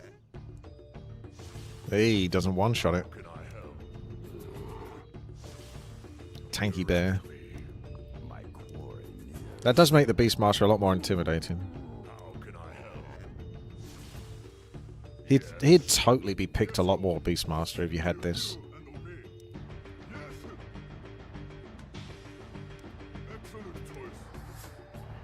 There's the orb. Hero attack becomes ranged. Yeah, it's basically a way... I would make the orb 200 gold at most, maybe 175 gold. Because if it doesn't have any bonus effect, it's purely there as your hero's... Because, for example, Night Elf, if they get hit by a bunch of air units and they're not quite tier 3 yet, or they're not even started teching from tier 2 to tier 3, yeah, they're going to have a problem. They need something. They need to stick an orb on a Demon Hunter. Orb of Venom is really good, but maybe a cheapish orb that doesn't have any bonus effects but allows you to hit air in the first place. I think I agree with that. It's a bit boring because it doesn't have any effect, but it's like it's a way to have an answer, and it comes from the neutrals. So yeah, I feel like neutrals and mercenaries should be in the game to fill the gap for where you don't have the answer. But it's like a lesser version of what the proper answer is. Flush them out. I will aid you. Our forces are under attack. What lies before me?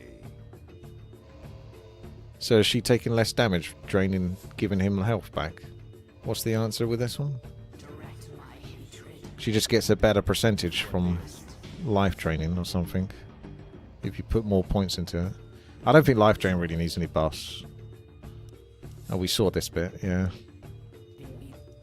The Archmage. Our will shall And we saw the Demon Hunter Nagasea bitch.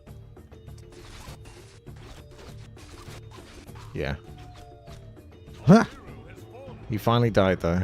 That's one thing we can get behind. This is one of the rarest things you'll ever see. Is a Demon Hunter actually dying.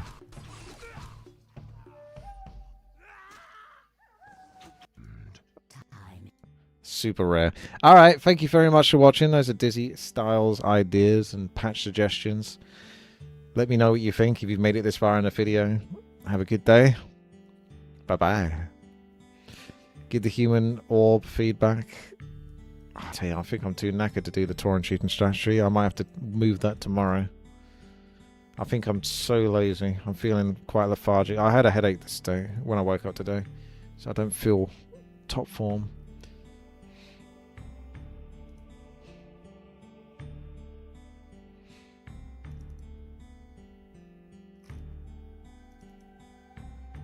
I'll try and host the Star Wars ball, and we can give that a shot.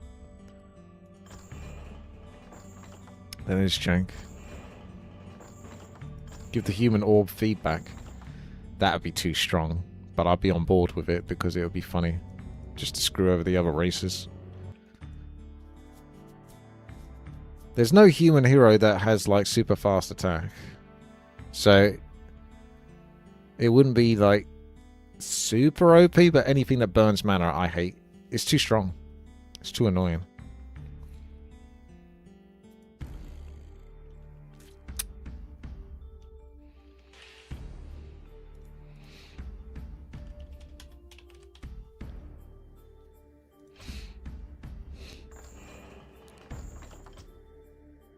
I wonder if I go the Cis droids.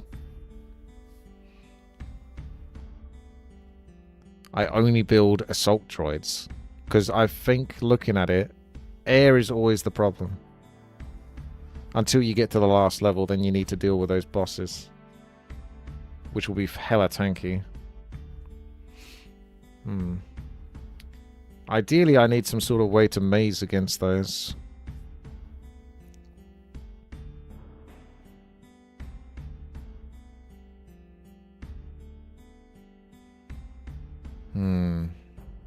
Alright, I'll be back in a moment.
Alright.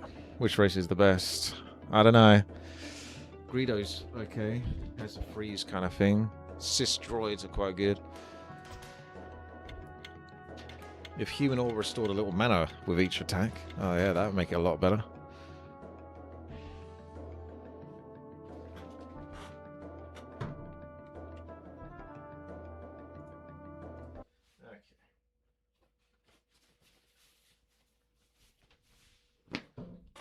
Star Wars Mall Perfection? Can we do it? I don't know. This map's kind of trash. We're going to do a droid armies. I'm thinking, how can I do this where I get to kill them at 150% health at the start? And it's really, really difficult. I'm not feeling confident.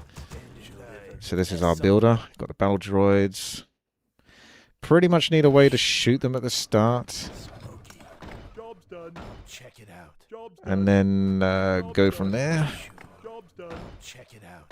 And drag this out like crazy. Job's done. Job's done. So I'm going to go all the way weirdly around here because I want to do a good maze afterwards. Job's done. Job's done. Uh, Job's done. Check it out. Job's done. let's do that. We've got to really do as much damage as we can and drag this. I might need more money though. Always more money because these guys are always constantly trying to get through. So I'm spamming like crazy and I'm hoping we get it. Because these guys are going to keep coming. They're never going to stop.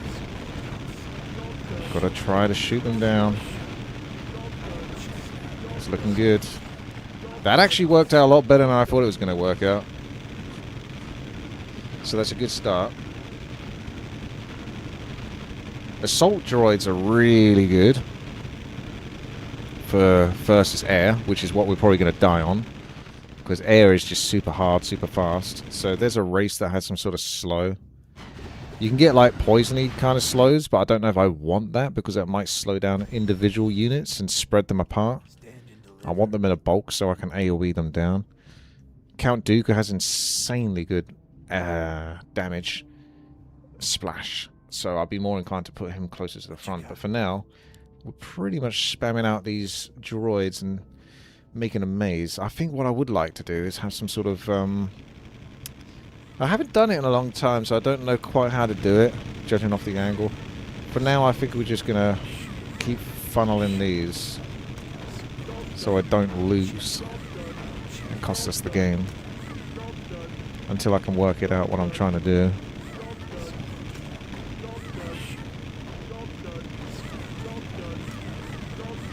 We get air, I think, at level 5. That can still keep going. Let's double check. That's a block, is it?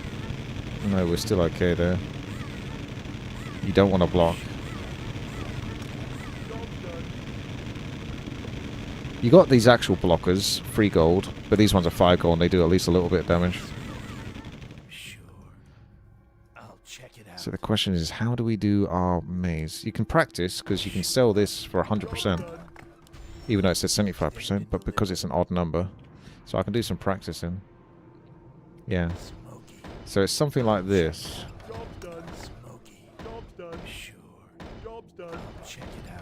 Where you want to sort of work it around, swizzle.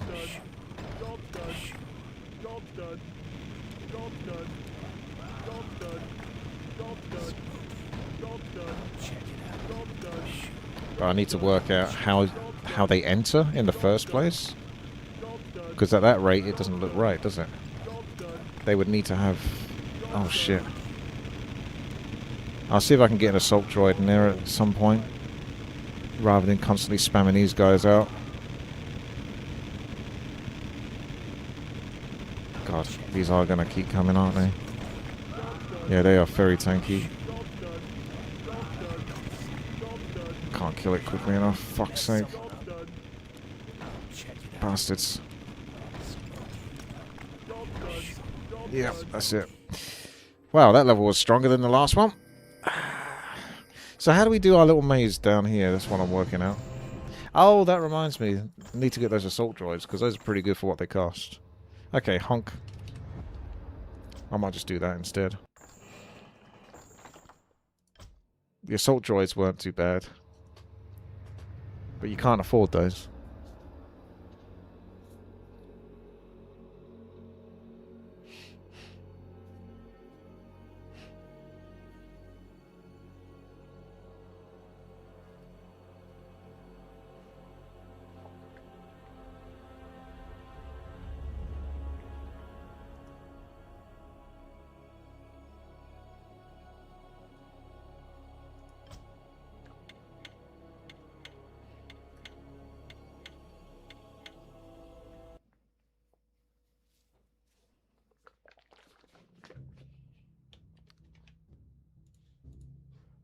Star Wars Multi-D. Perfection. More like trash. Let's go, droid armies. Get the Genesian.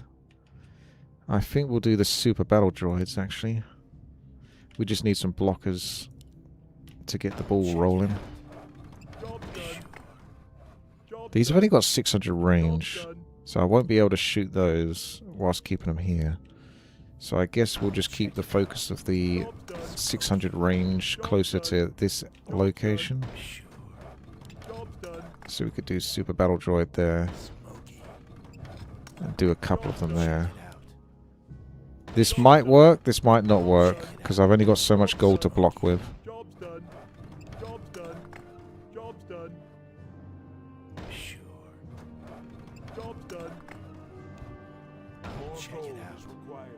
They are good at the beginning, but there's a lot of mobs to fight. So this is what I need to keep blocking. And hopefully he's going to shoot the ones that are coming through. Like that. There you go. I'll be okay now. So we've got units coming here. Yes. Ass alt droids quickly is probably doable, because I think level 2 might be clearer with just this. What do you think, Flanders? Oakley dokley. Stand and deliver. I'll check it out. Googly doogly. Should I mess Oh, someone sugar. They're trying to sneak around from the other side. See, if I'm fine for level 2, I can just save money for ass alt droids. They got 1200 range and some splash.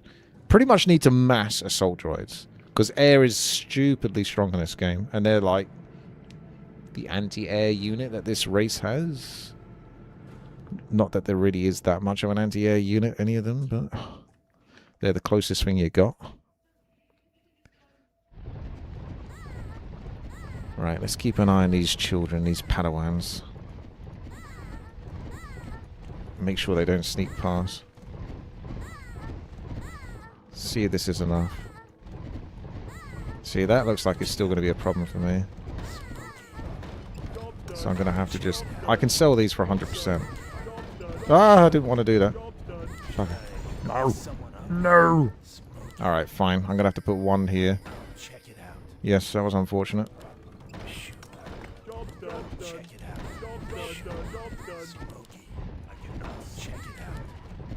Oh, just about. It's just unfortunate. I'll lose 5 gold for that. But it's okay.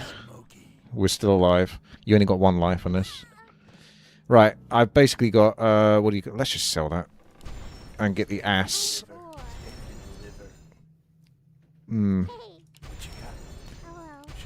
Let's get ass here, actually.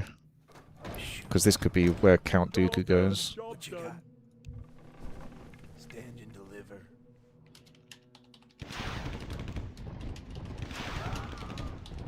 So yeah, I might buy some, like, AoE slow towers or practical towers that other races have later on.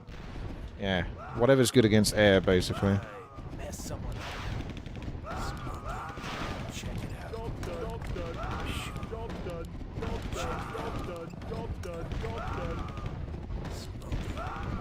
Check it out.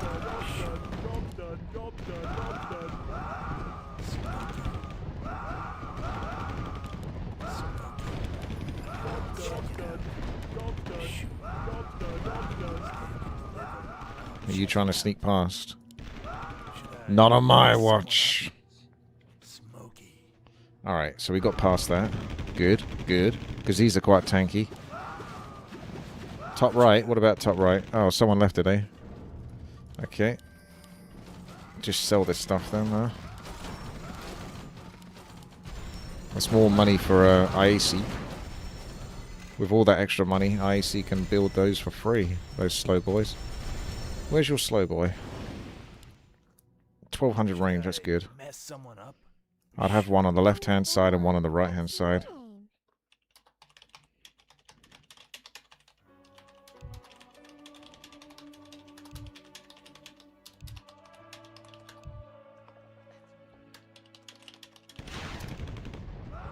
I'm going to do another assault droid for the moment, because I got the money for it, and you're always going to need them.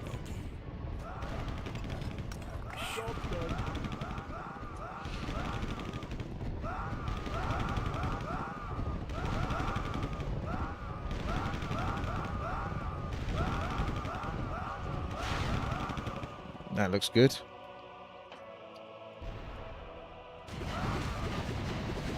What you got?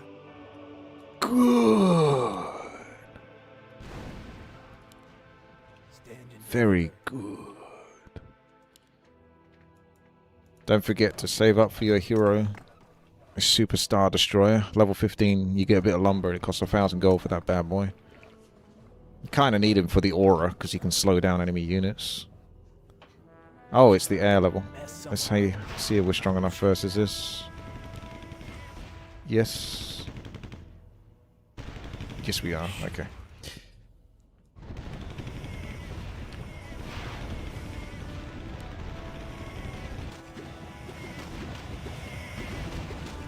You got a couple of Count Dooku's already?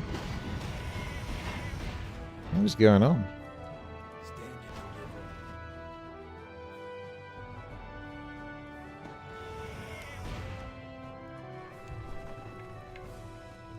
Yes. What you got? I'll check it out. Build one on that side, and then one on this right-hand side. Boom. So I can have one on either side to slow. Armadon! Thank you very much, though, for the sub. Seems like you can get another builder. You get 2 food. Oh, yeah. That's interesting. I think that's because he left. Ah, but he's got Sis droids as well. So maybe I can... I can build another one. Could effectively block with 2 buildings. Oh, you need lumber for these. Okay, maybe not. Also, I'm going to die, right? Where are these? This is another super tanky level, is it? For fuck's sake.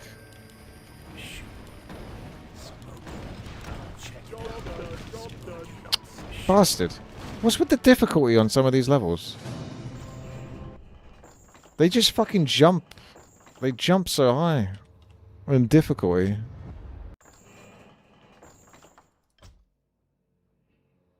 The armor types. I do. I love this map. It's great.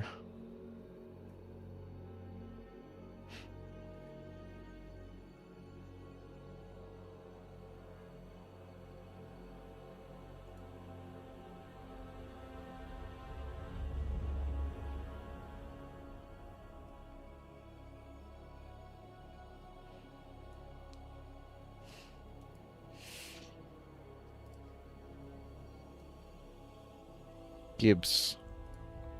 Gibbs.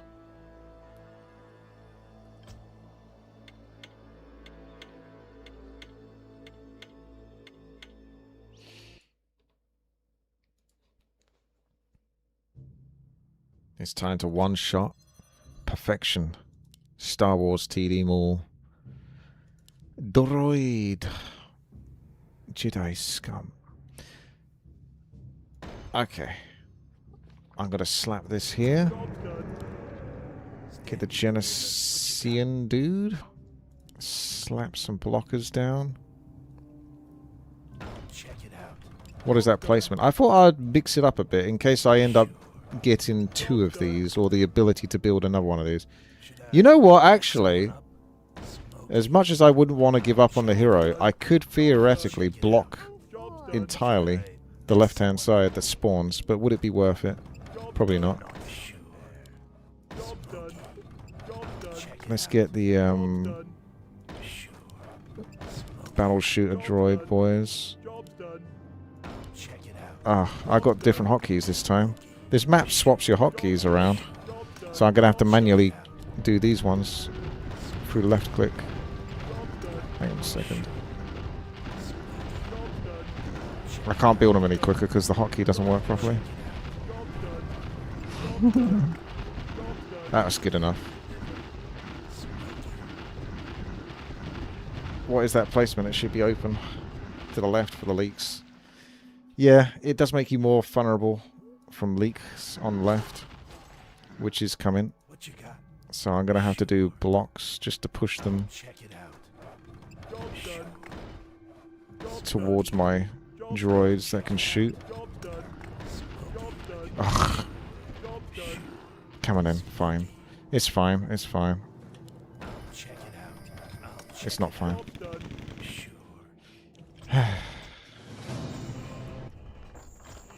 Fine. Fine.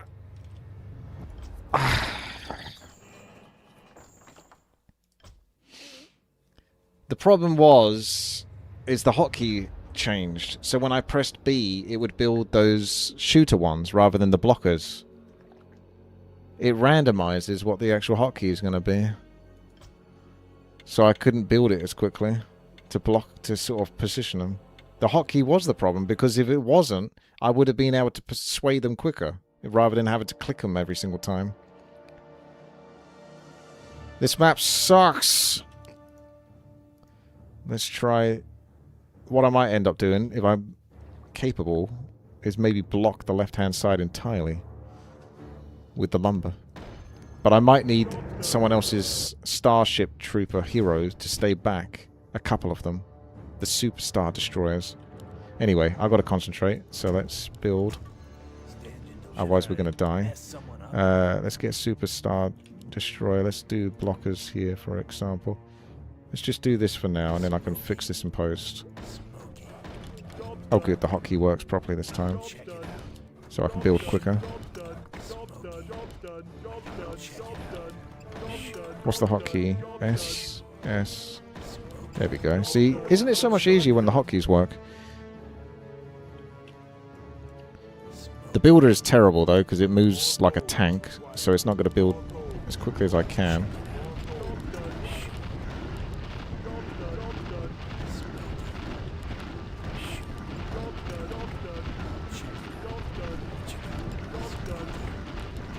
So clunky. Alright, you win this one. I'll do one there. Ah, he went out of range! Holy shit. That range was abysmal. He gets like 1 kill. Holy fuck, that range. That was abysmal. Oh my gosh. Phaedric doesn't... It's anti-micro. It's fucking anti-micro, honestly. This builder is like... Do you want to build something quickly? Yes. Okay, make builder build. Build. Okay, you want to build something quickly behind you? Build. That's what it's like.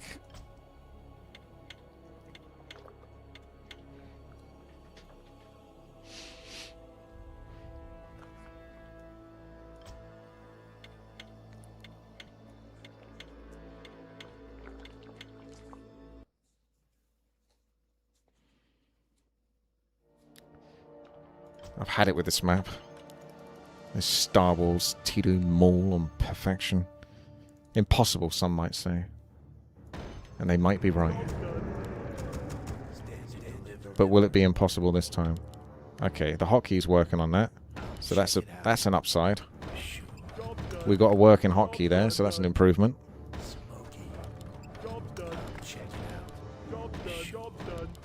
The job is done.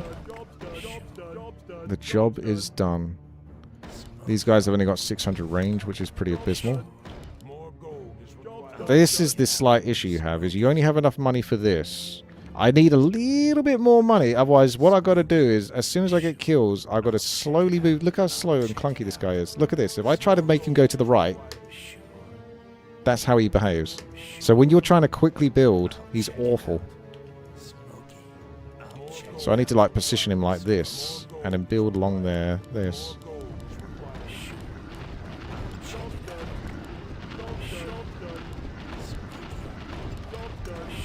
There we go, that's better.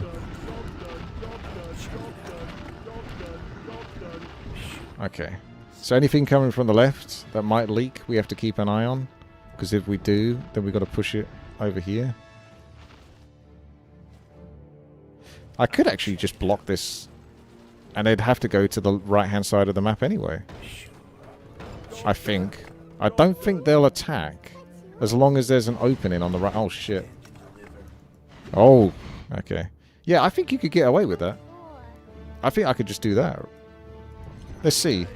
So nothing... If anything leaks on the left, it'll just go through here and then to the right, etc. Why is the hell is the builder so slow? I have never seen it where they've made the builder move this terribly. He's a drifter. Look at him. He drifts. I'll check it out. Sure. You know those, like, cages where the motorcycles basically, like, roll up and go upside down? That's basically what this kind of looks like a bit. I'll check it out. Try not to do anything on this level. If you can. Doesn't look like I'm going to get away with it, unfortunately. Oh, you bastard. Okay. You bastard. Gonna waste 5 gold on that. Trash.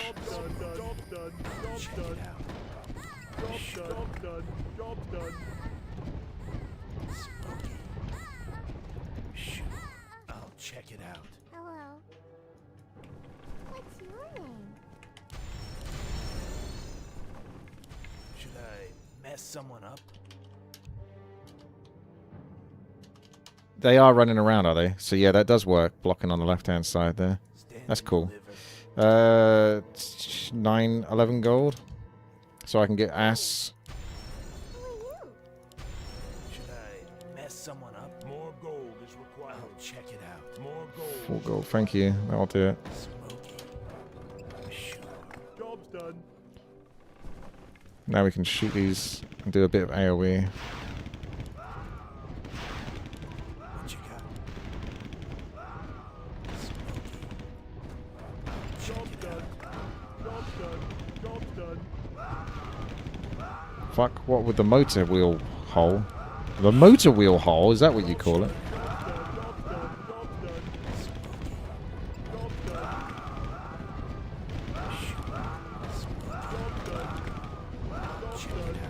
The builder is so clunky. So antithetical to micro. I'm still not killing these. Bloody hell. Didn't mean to do that, but you get the idea. So selling blockers gives 100% back. Yes, because the map is jank. Look, they go here, and then they go back. So Devo's getting easy game. The blocker, it costs 3 gold, but because it's an uneven number, 75% of free gold is apparently free gold. Should I mess someone up? Smoky. Job's done. Job's done. Job's done. Check it out. Job's done. Job's done. Sure. Job's done. Check it out. Job's done. Job's done. Job's done. I'll just keep building this. Job's done. Job's For now. done. Check it out. Job's done. Stand and deliver. Sure. Job's done. Smoky. Job's done. I need to do like a proper sort of maze here eventually, for later on versus tankier units. What you got? Hello. What's your name? Assault droids are going to be key versus air. So I need to make a lot of those anyway. Might need an assaulter. Yes, I do. Is there going to be any ass droids? I just have to wait till I get the money for it, though. Mess someone up. I'll check it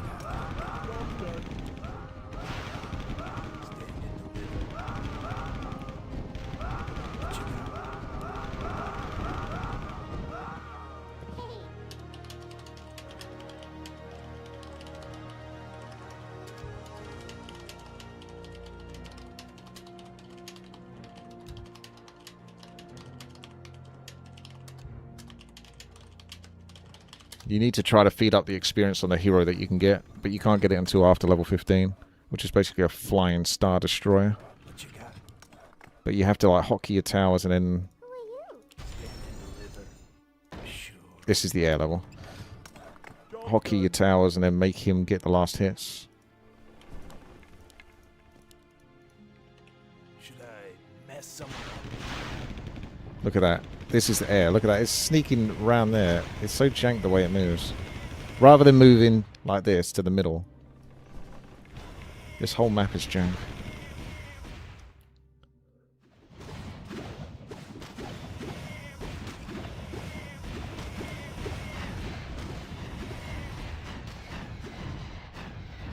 Thank you for the money. That's if they don't sneak around here. And these have got 1200 range though. So they can start attacking as soon as they get there, which is good. Should I mess someone up? Right. Could you save up for the Doku? The Doku?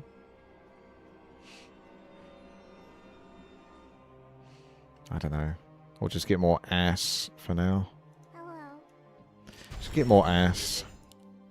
Smoky. What's wrong? Then you won't leak, almost definitely. Check it out.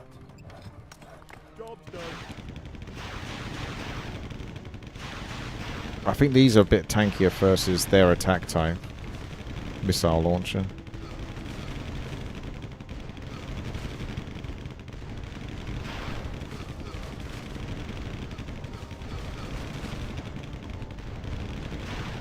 Yes, that level's tougher. So they're going to go here, go round, round, and then back to here. Should I mess someone up?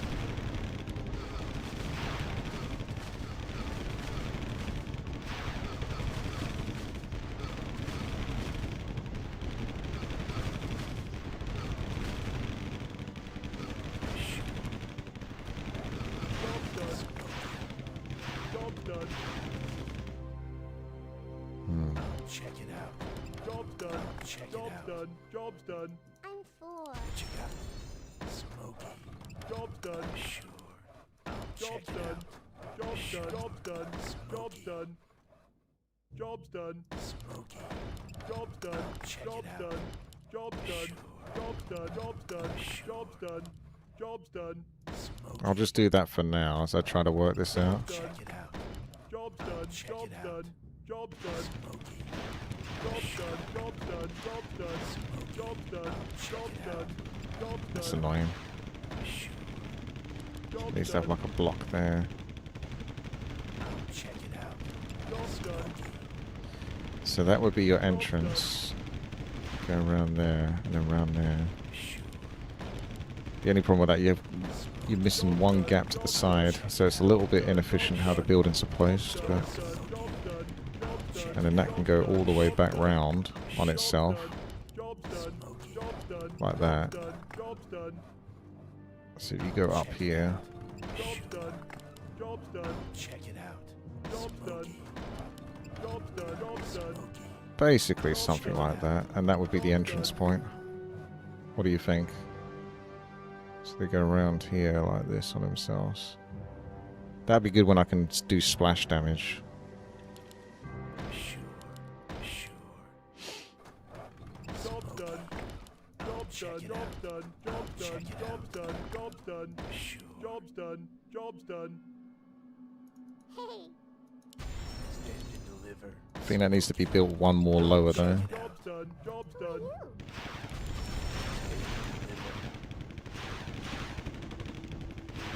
Should I mess someone up? Sure. Job's done. Job's done. Sure. Job's done. Check it Job's out. done.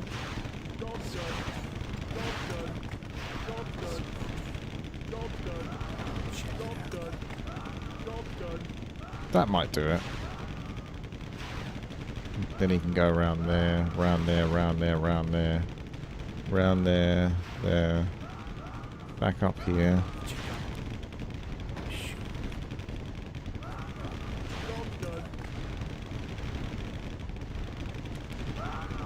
That doesn't look right now. There needs to be a block right there.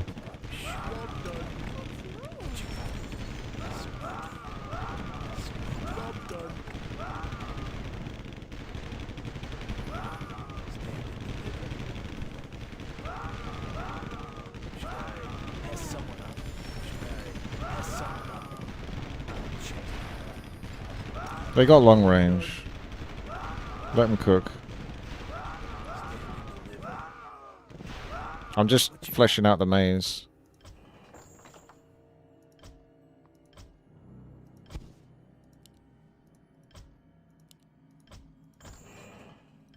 Stand and deliver. If Phaedric got this stupid wisp off of me, I could concentrate better. Should I mess someone up? Should I mess someone up?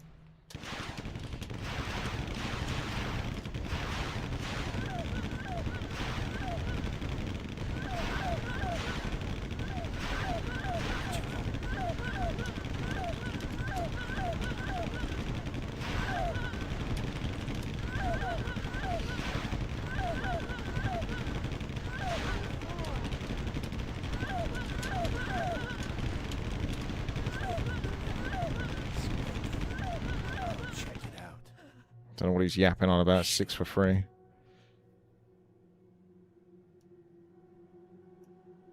Who are you?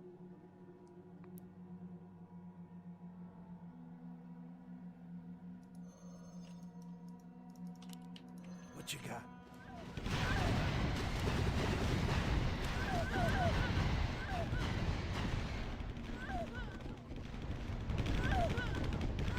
Bit of a scuffed looking portrait there. Should I mess someone up? Stand and deliver. Okay. Do one... 4. yes. There. What's your name? And then one over here. Hello.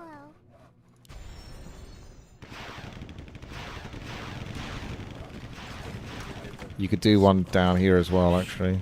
So I've got at least... yeah, do another 2 down here. So I've got alternative slows. On left and right side. They got like 1200 range. That's enough to cover all the way up and down. If they're spread out like that.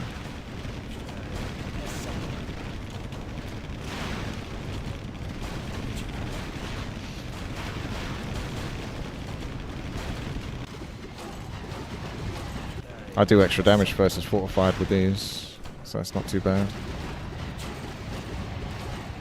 I think Count Dooku, he is really good splash, but I think he costs so much. He's one of the best towers as well, that's the funny thing. But because he costs so much, I don't know. I wonder if I need to get Magna Guards instead, because the last level, the bonus levels are like hyper tanky.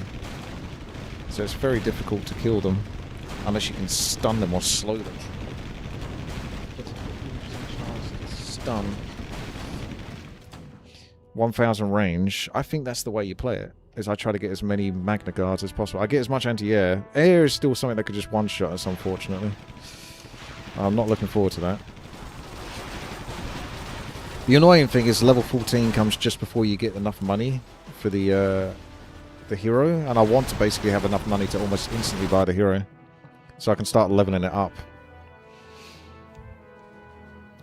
But I don't know how many assault droids I need to kill the air.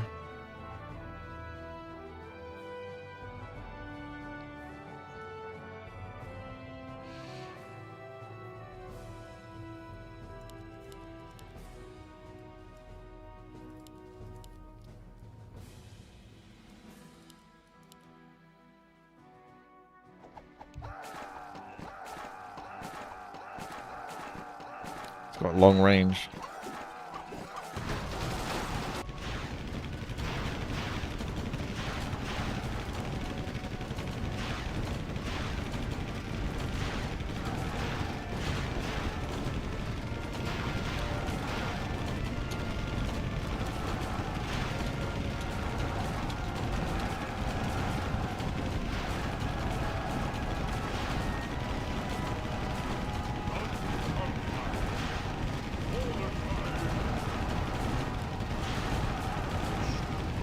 The splash is small, but it is there. I'll give you units, huh? Okay, that's one other way to do it. I'll check it out. How much ass do we need?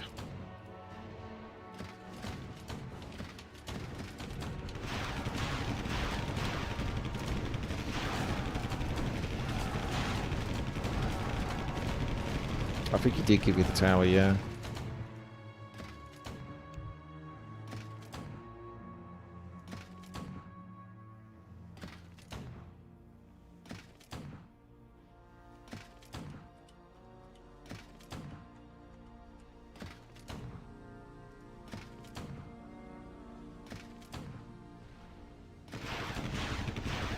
I need about 6 ass.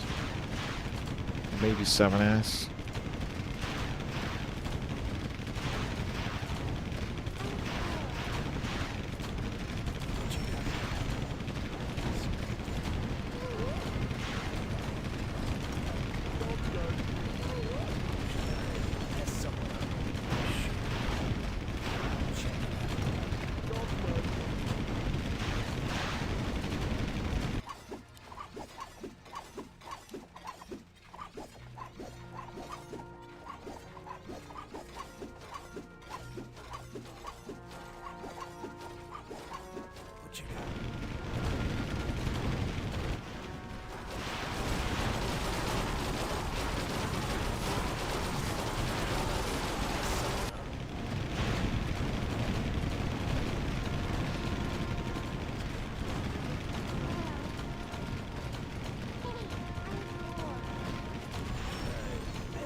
Job's done. Job's done. Stand and deliver. Sure. Smoky. Job's done. Should I Job's mess done. someone up? In case I need to build some more ass.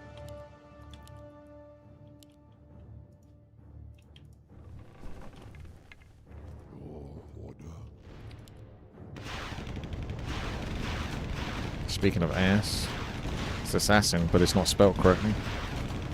The way to spell assassin is to spell ass, sin.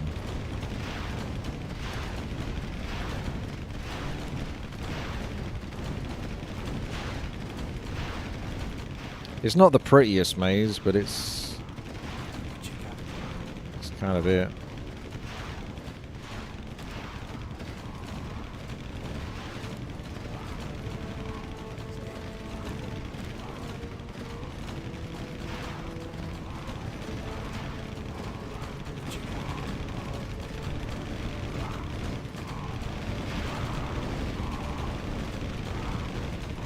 I'm nervous about the next level.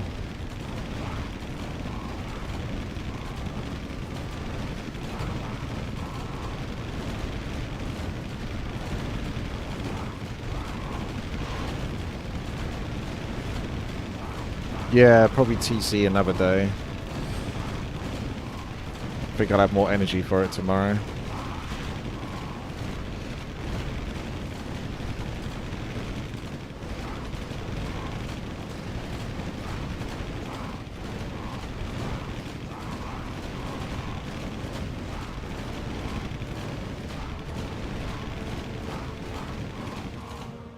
Well, I can do it at the start of the stream, that kind of thing. Alright, this is the part where we either die or lose, or whatever. Stand and deliver. There's no way to know truly if I got exactly the right amount of damage. I stand ready. Grievous can come later. Oh god, they're splitting up. Why are they splitting up? Why are they splitting up? We need General Oh, for Grievous. God's sake. Mess someone up. I'm building another assassin just in case. Looks like I didn't need it necessarily, but just in case. I had one there. What you got? That's why I was prepping that, so I knew where to build. Job's done. At least I get some extra kills. So I should still be able to get the hero. So if we blink over to here, you can buy a hero. When you get the lumber. Or you can use the lumber to, like, block. So theoretically you could build 2 of those structures there. But it's not really worth just blocking one little lane. Got just enough money to get the Superstar Destroyer. Look at that. Wait, where's the lumber? I think it comes at the start of the level. Okay, time to hotkey these bad boys. Oh, there it is. So we go get that. Superstar Destroyer. We blink him back. Oh, he doesn't have enough mana for it. Great. 300 mana. So I need to soften these up and then let him get the last hit.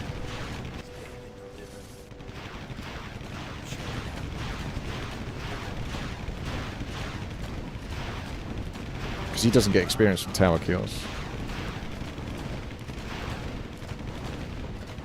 There he is. He's on his way.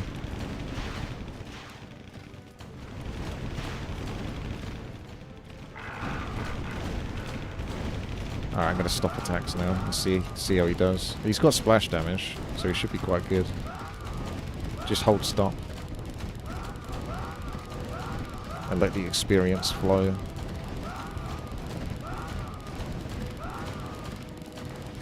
I can't really bring him back. He's on patrol to attack, move back and forth. It's more important that I stop him from attacking, and then hopefully he catches the next bunch.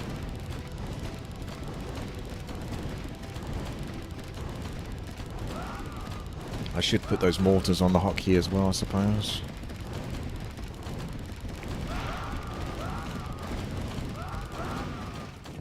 Order. What would you ask of me?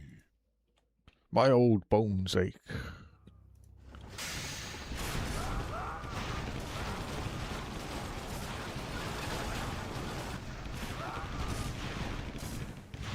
Get his presence, which can slow them down.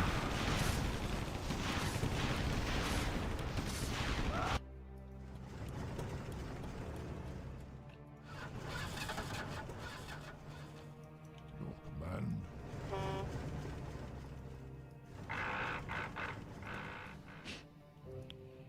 But you really want to try to get him experience, because he gets mana per level. Otherwise you have to pay for it, and it costs quite a lot of money to give him mana. Order. So you can save yourself money.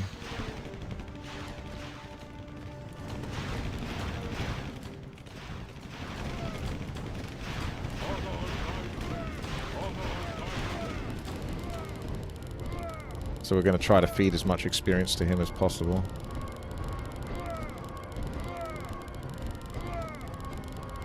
Probably sell those 2 units as well.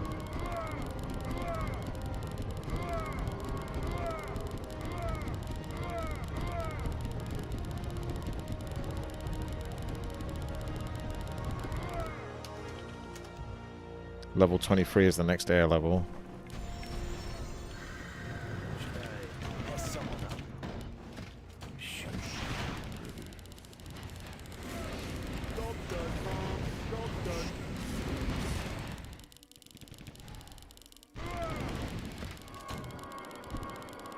He's getting a lot more kills than, you know, he would get otherwise. So already level 5 is good. Because his ultimate ability costs 1,000 mana. It's quite hard to get him to 1,000 mana. It's funny, I'm holding down stop and then sometimes they just get a hit off. I think he's not going to be in range. Oh wait, here we go. Want me to build Death Star at your place? Yeah! Yeah, go for it.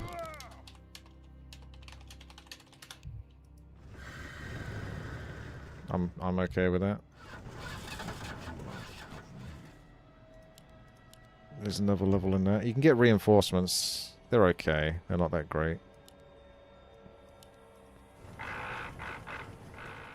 I want it now.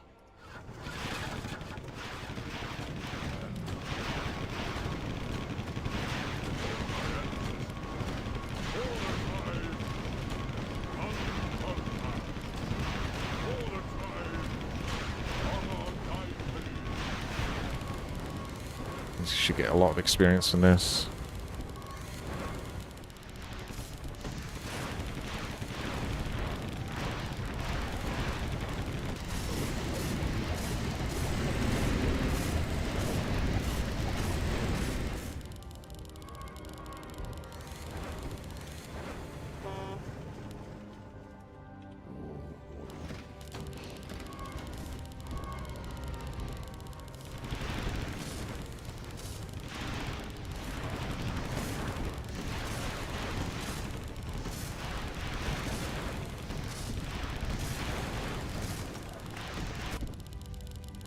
He's still going. Level 8. Level 8's good.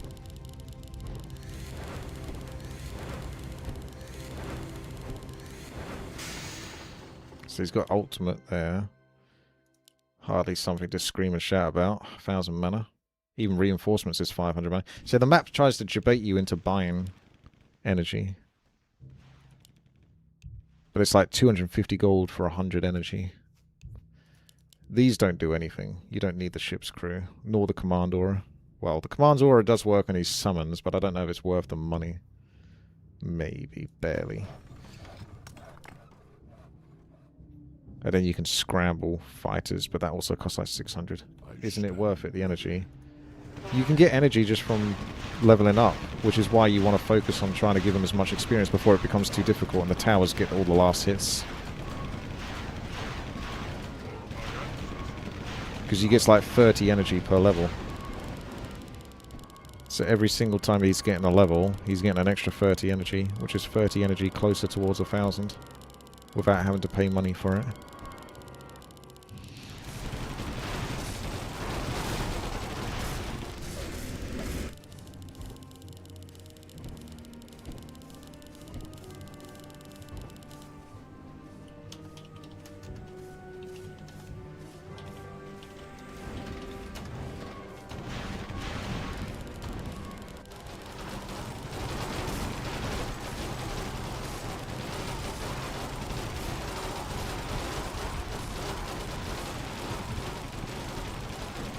Got little skinny legs. They're like, let's go! Oh wait, we can't go this way. Let's go back. Yeah, they kind of remind me of the Pinky from the Doom monster, from the Doom game. The way they move. Very similar. Except way taller. I got 1,000 gold, so I could get a General Grievous. Like I say, I might try... I should probably get a General Grievous just for damage anyway. Hello. Right in the middle there, for 1,000 range is pretty good. Who's my favourite Star Wars character? It's General Grievous. It's not even close. General Grievous is by far the best.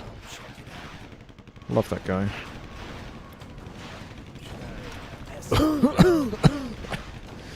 He was so funny. I loved him in the movies. Isn't he a bad guy? Yeah, he's a bad guy. I can relate to him though.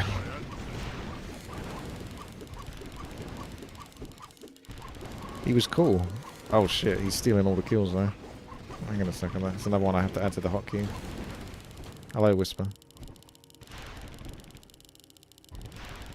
I like the idea of him because it's this kind of cyborg that can live on by effectively, you know, he transplanted his brain and heart into like a cyborg body.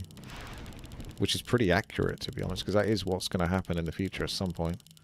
We're not there yet, but there will be creatures like that. And he's like this from a warrior race, so he's got these warrior instincts. So imagine if you could live for like a really long time and perfect, you know, martial arts and combat and stuff like that. A bit like Lord of the Rings or like the elves. They're just like, they're so fucking good at combat because they've lived for so long. They're so efficient. When you see them in the movies, the way they shoot the arrows and fire and all that. Isn't he dying? Kinda. I think it's a kind of a case of it's like, you know, it's not perfect, is it? Trying to get him... I better kill these, just to be on the safe side. I'm just seeing how far they got to go. They got to go around there and then back up again. Okay. They're super tanky, these lads. I'd perfect Warcraft 3 strats. Maybe not, to be honest. I don't know if I could be bothered putting the effort in to practice. Same thing with 1 versus 1. What? Oh, there's another one down here. Okay. Sneaky bugger. Level 10. 470 mana is so bad, though. 30 mana per level. Ugh. You kind of do need to buy it. But to be honest, is the ultimate even worth it? It's Locust Swarm. I don't even think it's that good. I don't honestly know how much damage it does. I don't think it's worth putting the money into it. It's 250 gold for 100 mana, so you have to spend... Well, if you used to get 500 mana, that's 5 lots of 250 gold. That'd be 1250. So you're spending 1250, which is one more General Grievous, just to get him access to his ultimate, which is like an AoE. It's like locusts. I don't know. I don't know how much damage that's going to do. How much Twitch jail? Unwarranted. Should I mess someone up? Is that a smiley face? Stand and deliver. Give us your take about Ewoks. Hate them or love them. I think they kind of... Well... They're interesting, but they're stupid. Especially this sheer idea that they could actually stop the Empire. I like the idea that they're trying, and that's fair enough. They can win a little skirmish or something like that through like guerrilla tactics. But they would never realistically have any impact at all on the Empire.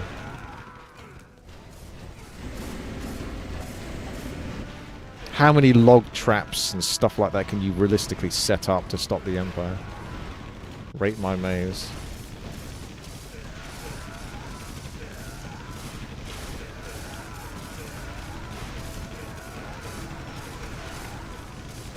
Are you blocking, you cheeky bugger? Did I watch Andor? No, I haven't. It's supposed to be quite good, actually, because it's like the thinking man's Star Wars. Unfortunately, no one watched it, because no one wants to think when they watch Star Wars. They just want lasers and explosions. Would I beat a bear in a 1 versus 1? I could probably beat a panda bear, but honestly, even that would be tough, because those fuckers can still hurt you if they want to. So it depends if the panda bear was... if he was docile or whether he was angry. If he was angry at me, he'd still win, probably. If he was docile, then I could probably, you know, trick him or something. What you got? Yes, panda bears are strong. Yes, I know that. That's what I mean. It would have to be docile. It would have to be, like, fucking lazy or something. Barely putting up a fight.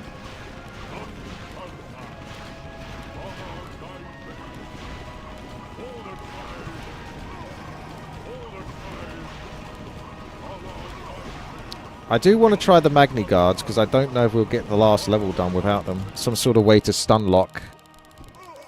Because you get a lot of these really tanky boss type characters towards the end. We still got to get past the air, which I'm worried about. I suppose I could always sell the assault droids, but I'll just keep building them just to be on the safe side. It's really hard to know exactly how many you need. But I do remember it being BS, the air.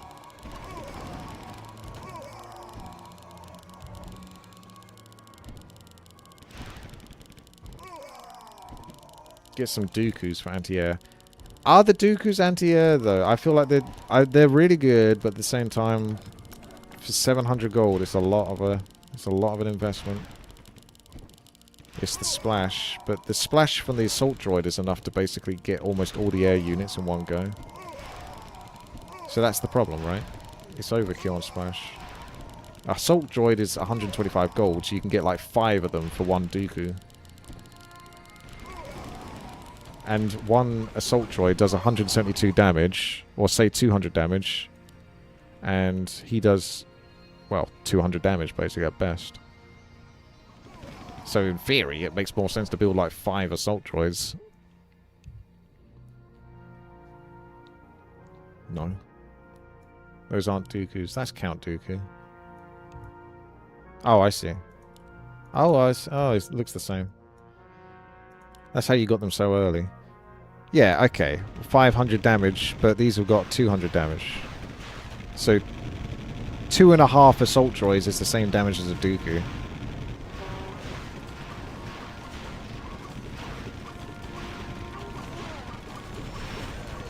I'll just keep getting assault droids.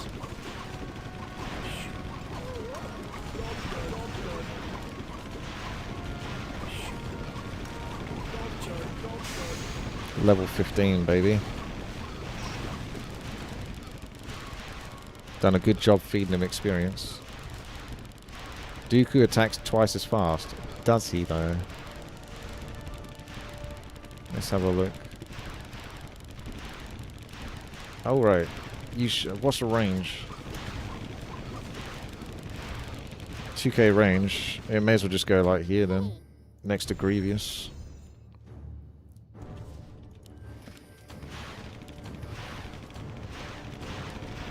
How big is it? Is it massive? It's 2x2. You could do this then. Build it like there.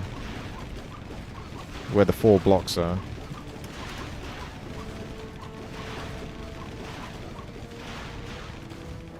There you go. See if that makes sense. I think that still makes sense. Yeah, do that. I'll check it out. Job done. That should help. This air. It's air. Mess someone up. What you got? Shit. Smoky. I'll check it out. Job's done. Job's done. I'll get another Grievous because he'll be good for damage on the boss levels anyway. Never mind. I can't. Right. Here we go. So I've got to slow those down and then come over here. Slow down the next lot. That's good. That's good. Good. Good. What you got? Good. I've lost track of how my maze looks. I think it's that. Goes around there and there.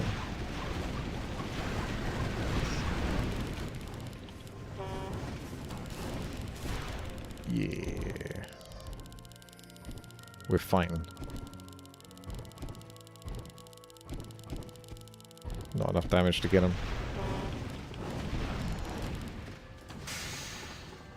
Stand and deliver. Okay, so if you built him there, the mobs go in here, round there, round there. So he should be okay there. Sure. I'll check it out. That's some good shit. Another air level at level 27. I'm not sure how OP that is compared to the previous air level.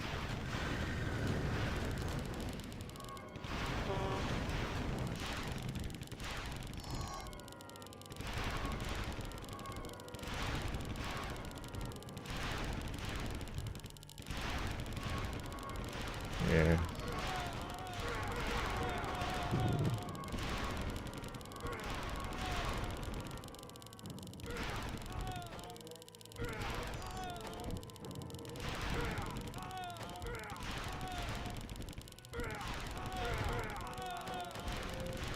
Razor's Kiss. I thought I said Chef's Kiss. Yeah, it's only 13 experience. This is why you got to get the experience early on with the hero. Because, you know, it's pretty stingy. 650 mana. He just got 680.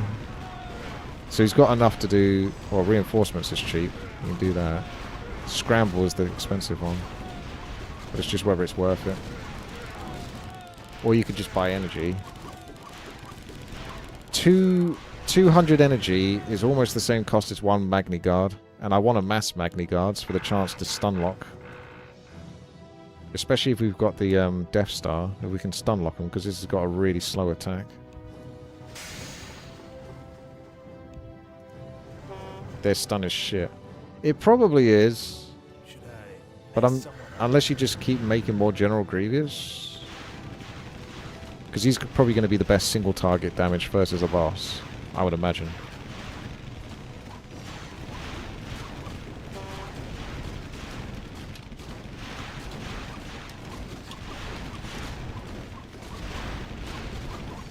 I'll try one.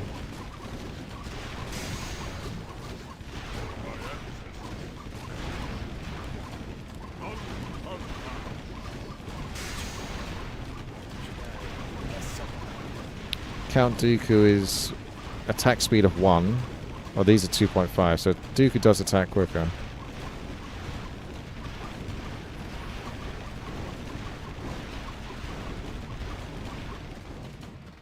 Oh, I am sworn. it is mine. My Death Star. What's Stand and wrong? deliver. Magni with the 1,000 range is good. Who are you? Should I Let's mess go, someone up? Magni. Sure. Smoky. Job's done. 15% chance to stun. So every 5 attacks, pretty much, he can do a stun. You can upgrade him, actually. What you got? He attacks 0.65 seconds. The upgrade is still only 0.65 seconds, though. The upgrade is still 15% chance, but he gets General Grievous training, a chance to stun. I don't think it's probably worth upgrading him to Elite, then, judging by the looks of it. Doesn't look like his stun gets any better, and that's the main reason why I'm building him. Battle Cruiser operational. The tooltip's wrong? Probably. But what are you going to do, eh? Going to cry about it? Is that what you're going to do?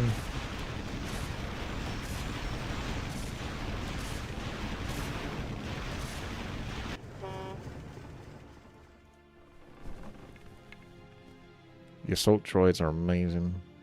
I might do a Count Dooku as well. A couple of them. Because they're good units anyway. The droidicas I don't think are worth building. Although they do have a super fast attack. They'd be really good if they had stun, but they're basically just auto attack damage. I don't know though, it's hard to say. Like 200 damage on 0.15 attack speed is insane. Actually, it almost seems OP, to be honest with you. If you did the math on that. 0.15, 30, so 6 times, 246, plus a little bit. 600 range is tiny, but if you put it like here, that makes it a lot better. So it's doing 200 damage 6 times a second, which is more than Count Dooku does. Although Count Dooku has a crit, but still, that crit's like rare. I don't know.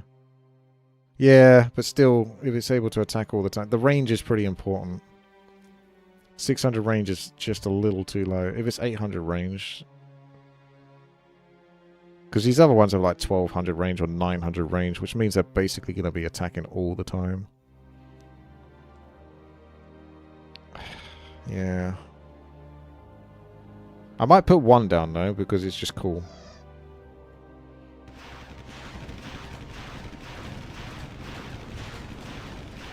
Don't forget anti-air. Well, I'm going to do... I don't know about anti-air other than more assault droids, but I was going to do Count Dooku since the yappers were going on about Count Dooku. So Count Dooku's next. With whatever money I can fish up.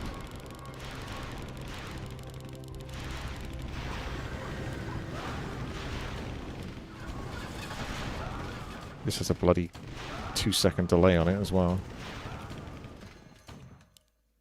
What you got? Is that correct? Correctus? Ah, here. Sure. Yes. I'll check it out. I built the Count Dooku. You can't stop me. What's wrong? Nah.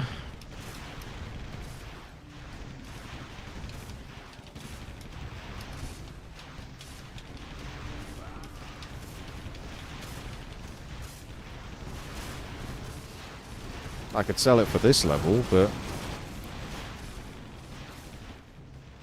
later on.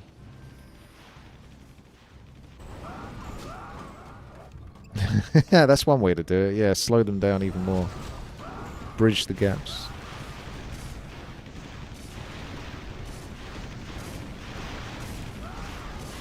Yeah, I'll sell them just to see, but I'm not that fussed. Should I mess someone up? Because the air level's coming up next, and I want to concentrate on that.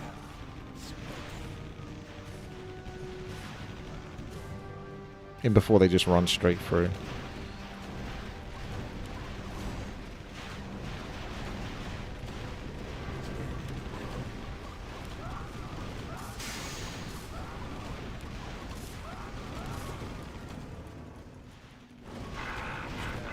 Mess someone up. 20 experience. Wow. It's amazing.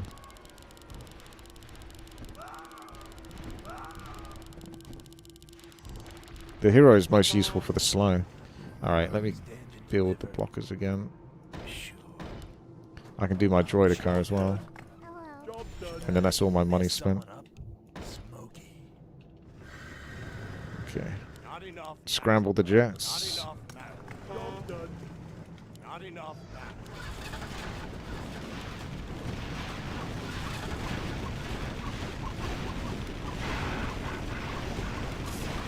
Jesus, they're so fast.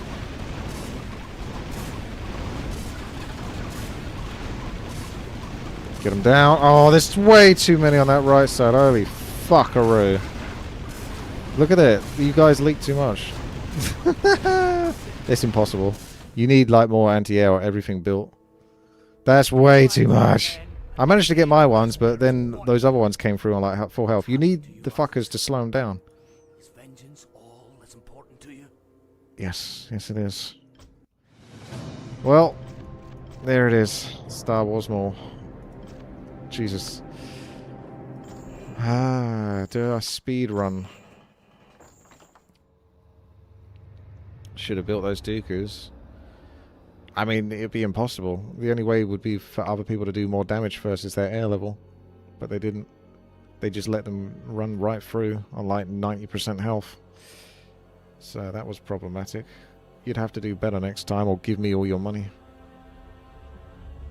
That's the only way I can think of doing it.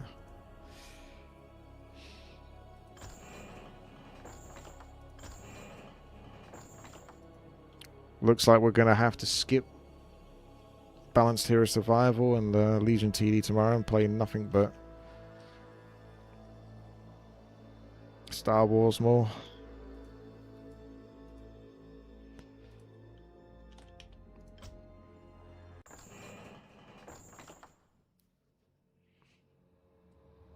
Endless Star Wars more.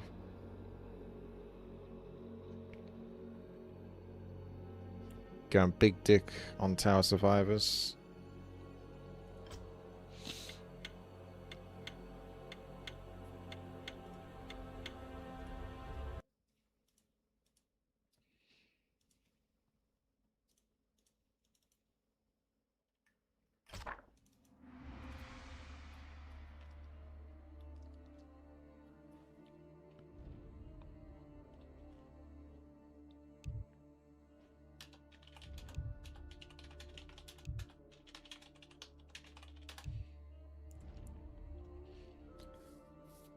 This is a Tower Survivors where we've done every single challenge now.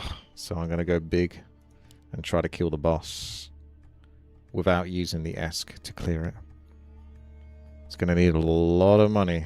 A lot of money at the start, so hopefully we get fortunate with that.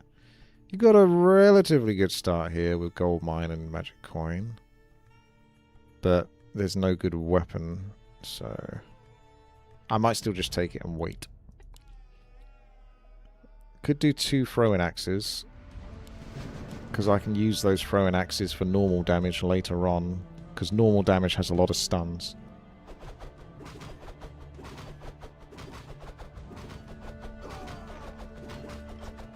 Let's chuck the health.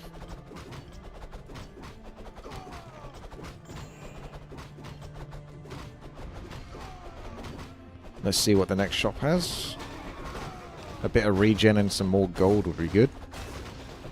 2 throwing axes is clearly not enough right now. Not really good, unfortunately. I'm going to have to re-roll that. Yeah, there's the regen. Damn it, those are terrible. I'll do the normal damage for later. I think I'm just going to have to use my ESC now. Because that's awful. Awful, awful, awful options. But since I don't want to use my S for the boss, that's fine, whatever. Serpent does have a stun and normal. Yeah, but it's single target. It's not good for, like, the start of the game. What we want is a bit of AoE and some regen and lots of gold. Whether we get that is up to the game.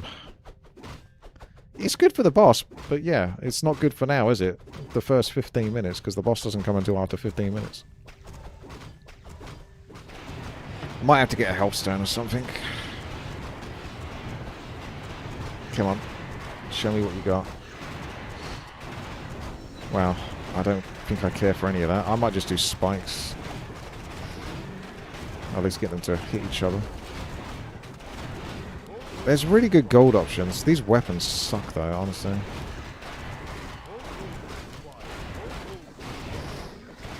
Pretty much dead.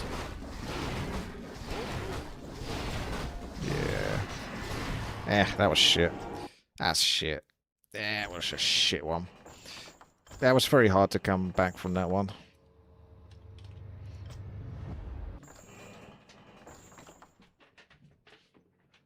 That was dog doo.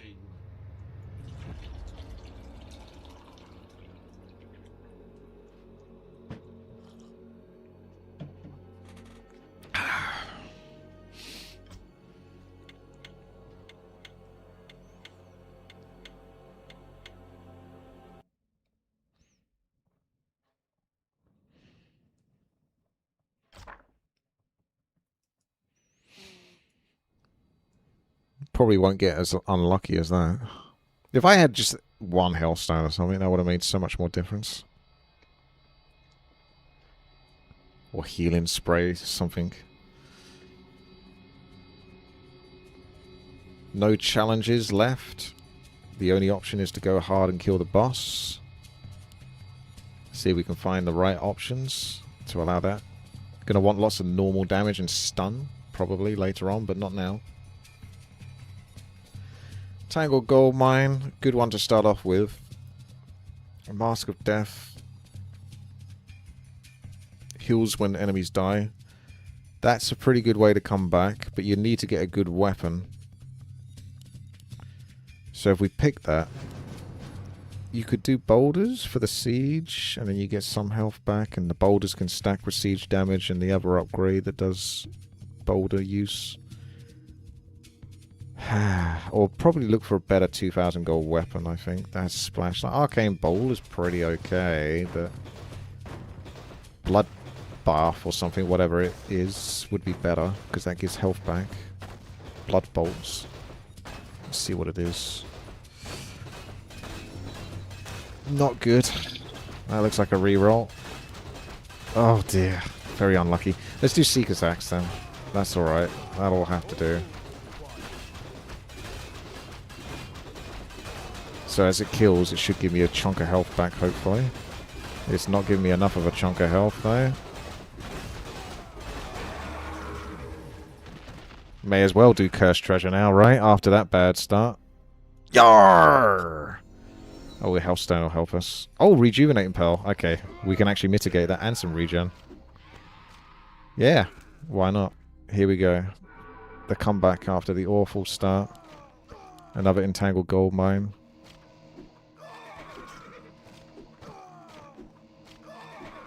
You're so dependent at the early stages of that next roll being good. Like a Hellstone, a healing spray, some AoE damage. And it's almost always disappointing. Transmute for more gold. If I do Cursed Treasure again, I might die too quickly. I don't know. Yarr! Minus 120 regen.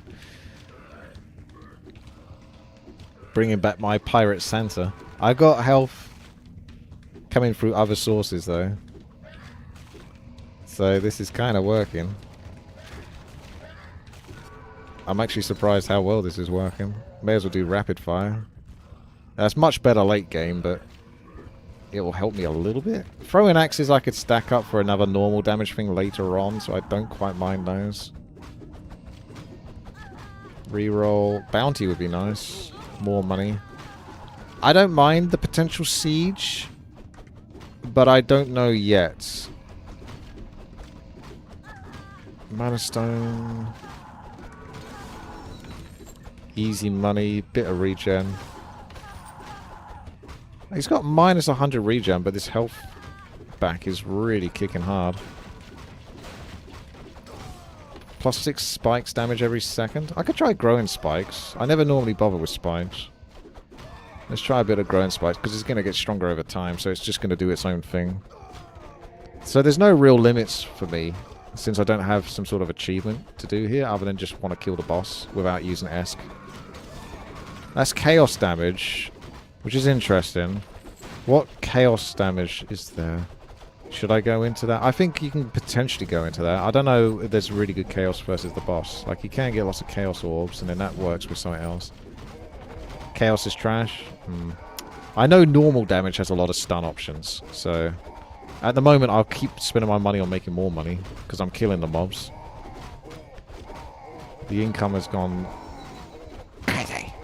Evasion will be really good late game, but it's not greed at the start of the game, so we look for more greed. Golden medallion will do the trick. Another I might just always buy growing. Gain 1 max health when attacked. I mean, maybe, but they're not really even attacking me at the moment, so probably not even worth. Soon. Kind of. There's better things I can buy. There's more money I can buy. This one's pretty good when you can stack up armor with it. That's a pretty good weapon. That's normal damage. I know I'm going to do normal damage. Oh, there we go. Go on delivery. We're making crazy money. Witty Unleashed. Skipping all the stun. Well, you skip it for the moment and then try to get it later on. Let's do the... see the normal. There's a stun from normal. They don't actually have a basic stun. Oh, they got the shocker. Yeah. We'll go back. I think it's better to just get health. And then trade that. I'm doing the spikes. Shit. They're starting to come hard. Bit of healing spray. Bit of chaos. Maybe chaos swarm. I think I'm okay for the moment, so I'll wait a second. Bloody spikes. Yeah, let's just do that. Whatever the hell that is. Ah, there we go. This is what we're looking for. We're looking for golden ring. We want more greed. Pierce is stun. Yeah, there's a little bit of stun with Pierce. You want as much money as possible at the start, because then you can just front load. You can just buy everything once you get that. There's no limits. I don't have to like hold back. So we're making some crazy good money. I got good bounty because that's going to pay off. I've got a way to go. So now I can buy all these 10,000 gold options later on. I could even get this one now. Plus 30% damage to stunned enemies. Could be good for late game. I might invest in that now because I do need a bit more damage. I'm trying not to use too many rerolls because I will be pushing through those like crazy later. So I'm keeping them low while still buying good stuff. They're easy. Plus piercing. You probably should just do that. I'd get some piercing as well, actually. We'll try some piercing and normal. Do reroll. Probably crit? I don't know. I ain't got that much to crit yet. I got a lot of money though. Ah, you can do crit. It is close to reroll spam soon.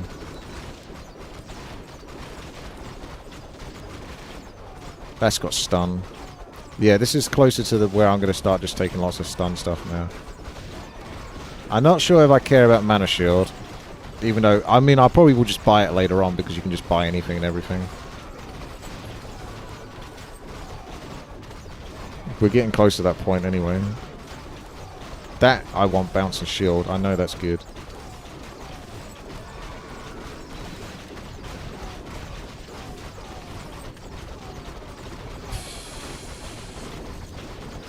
Single target weapons, maybe. That's got knockback and stun. Well, knockback is going to be kind of like a stun. So that's an easy one for me. Flamecast is good versus mobs, but not that necessarily good versus boss. This can do more damage based on health, so that's interesting. If I can get the damage up. I'll probably just buy things like this, because it's 20% extra damage, and it builds up over time by itself. Attacks reduced. Good versus burst. I know this has got a stun. I guess I can take it. 2-second stun's pretty good. But I don't want to overdo it just yet. Because I can still make more money. We're halfway there and we still need to make more money. I can't buy things endlessly, so we want to get to that stage where I can.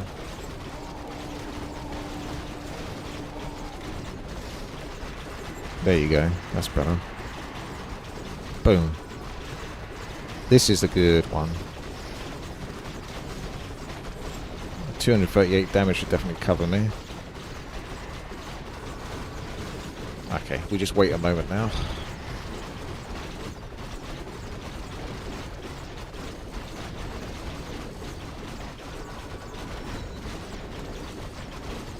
That'll slow them down when they're attacking me. That'll stun. This one's interesting. Poison, 25% attack speed reduction. So that would be worth. I do need more income, yes. Although I can only buy whatever income is available. So I'm probably going to have to just re-roll like every single time it becomes available to me. Pretty soon. We're not quite there yet. I haven't quite got unlimited money. We're close. I can do a few re-rolls each time. Ice Beam is going to be good first as the boss. Knockback again. Easy. Slow them down, slow them down. Another slow. That does a bit of poison. Oh, nice. Piercing. There goes all my money.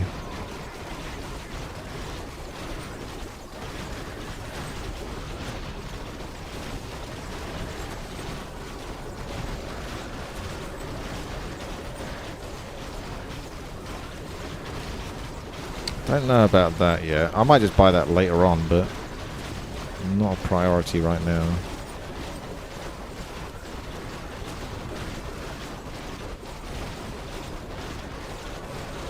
I could get a lot more money though. We need more monies.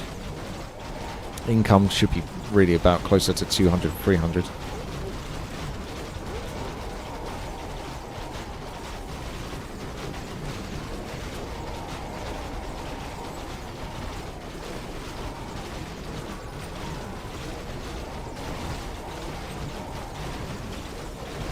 Bounty's double paid off.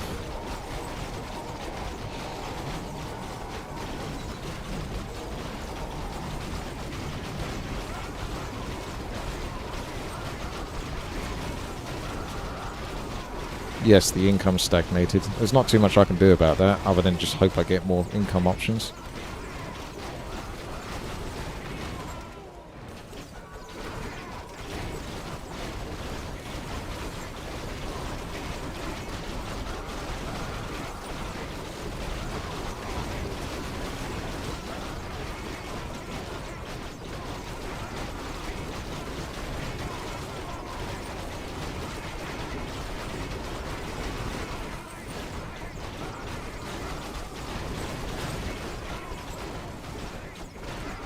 I got a lot of those knockbacks, which could be funny if it works against the boss. Just constantly keep pushing him back.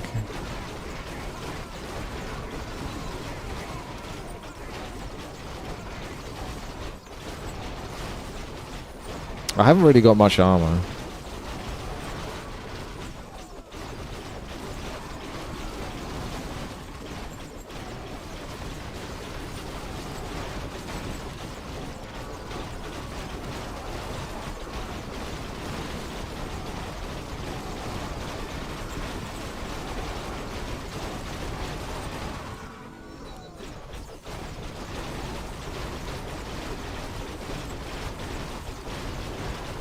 I should have taken the piercing thing, but whatever.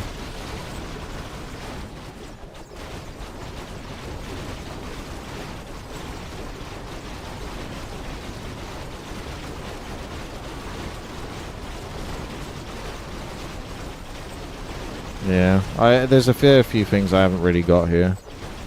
That income could have been a lot higher there.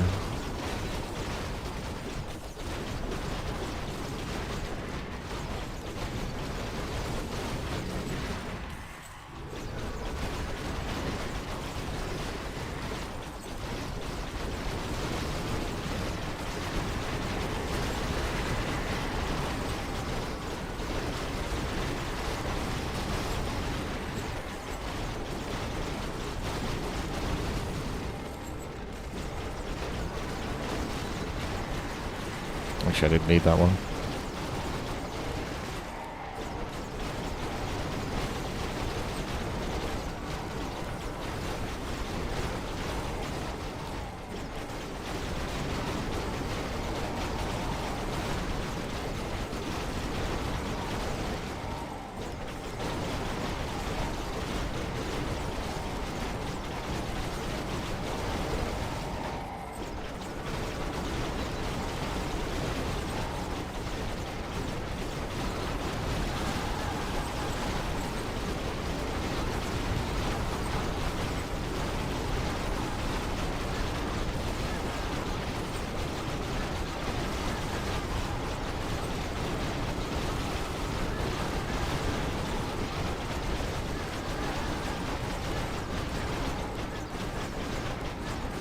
Getting too laggy now.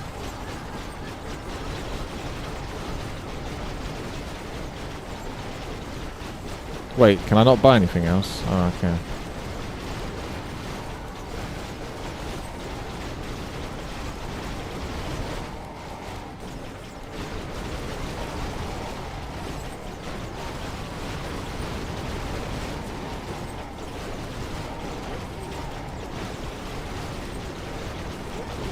Yeah.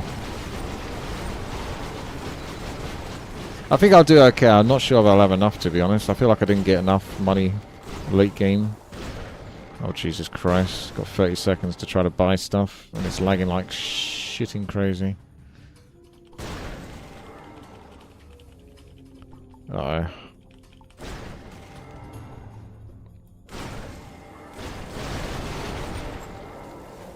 See if we can give it a moment to catch up.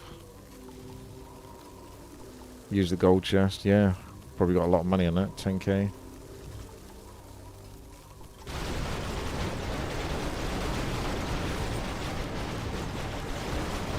Yeah, that's it. I can't really buy anything else.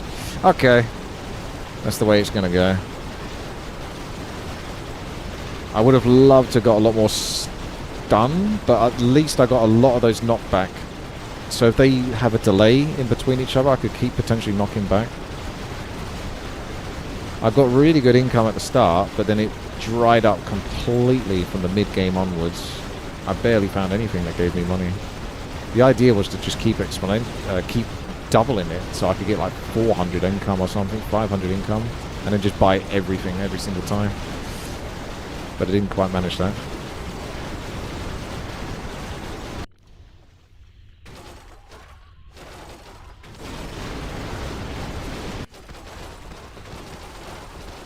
You got nice armor there. Alright. Here comes the trouble. Oh, it's not bad damage, to be honest. He's not getting pushed back much, though. That's pretty good damage, but the problem is he's going to start hitting me hard now. I got 1 health. I'm actually going to do this, I think. Holy shit. Really getting the boss down. Nice. He stacks up damage, so it wouldn't take that much longer before he really starts to kill me. Got the arc. I actually managed it. I was quite happy with that, then. Nice. Okay, so about 1,000 damage will kill the boss then, pretty much, as long as you got a good chunk of armor and regen and health. So you want to aim for about that if you can. I become a god. Yeah, I mean, when you've done every single achievement, you get kind of good at it.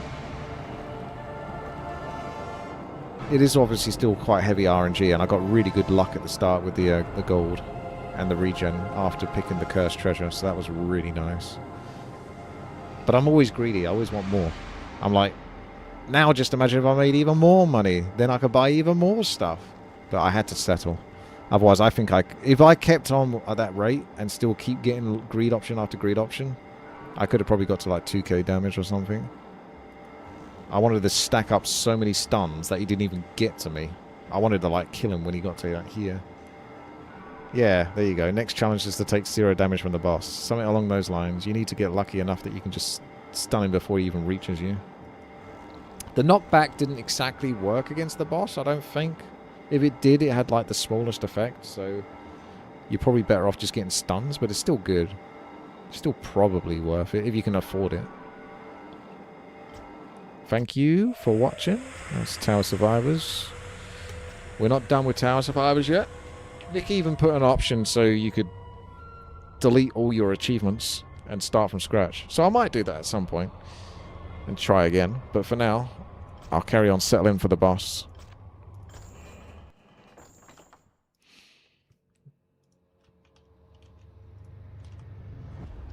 Achievement speedrun. Oh my gosh. Yeah, not sure on that.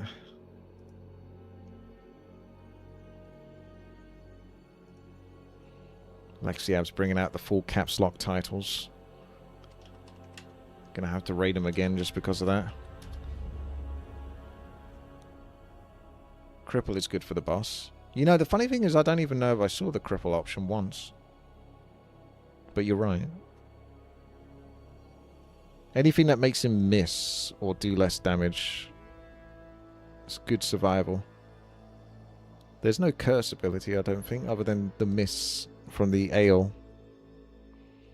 You didn't see the 10k gold option once? I did. I got it once, which was nice. The gold coin. Okay. Off to do some more editing again then. And then food.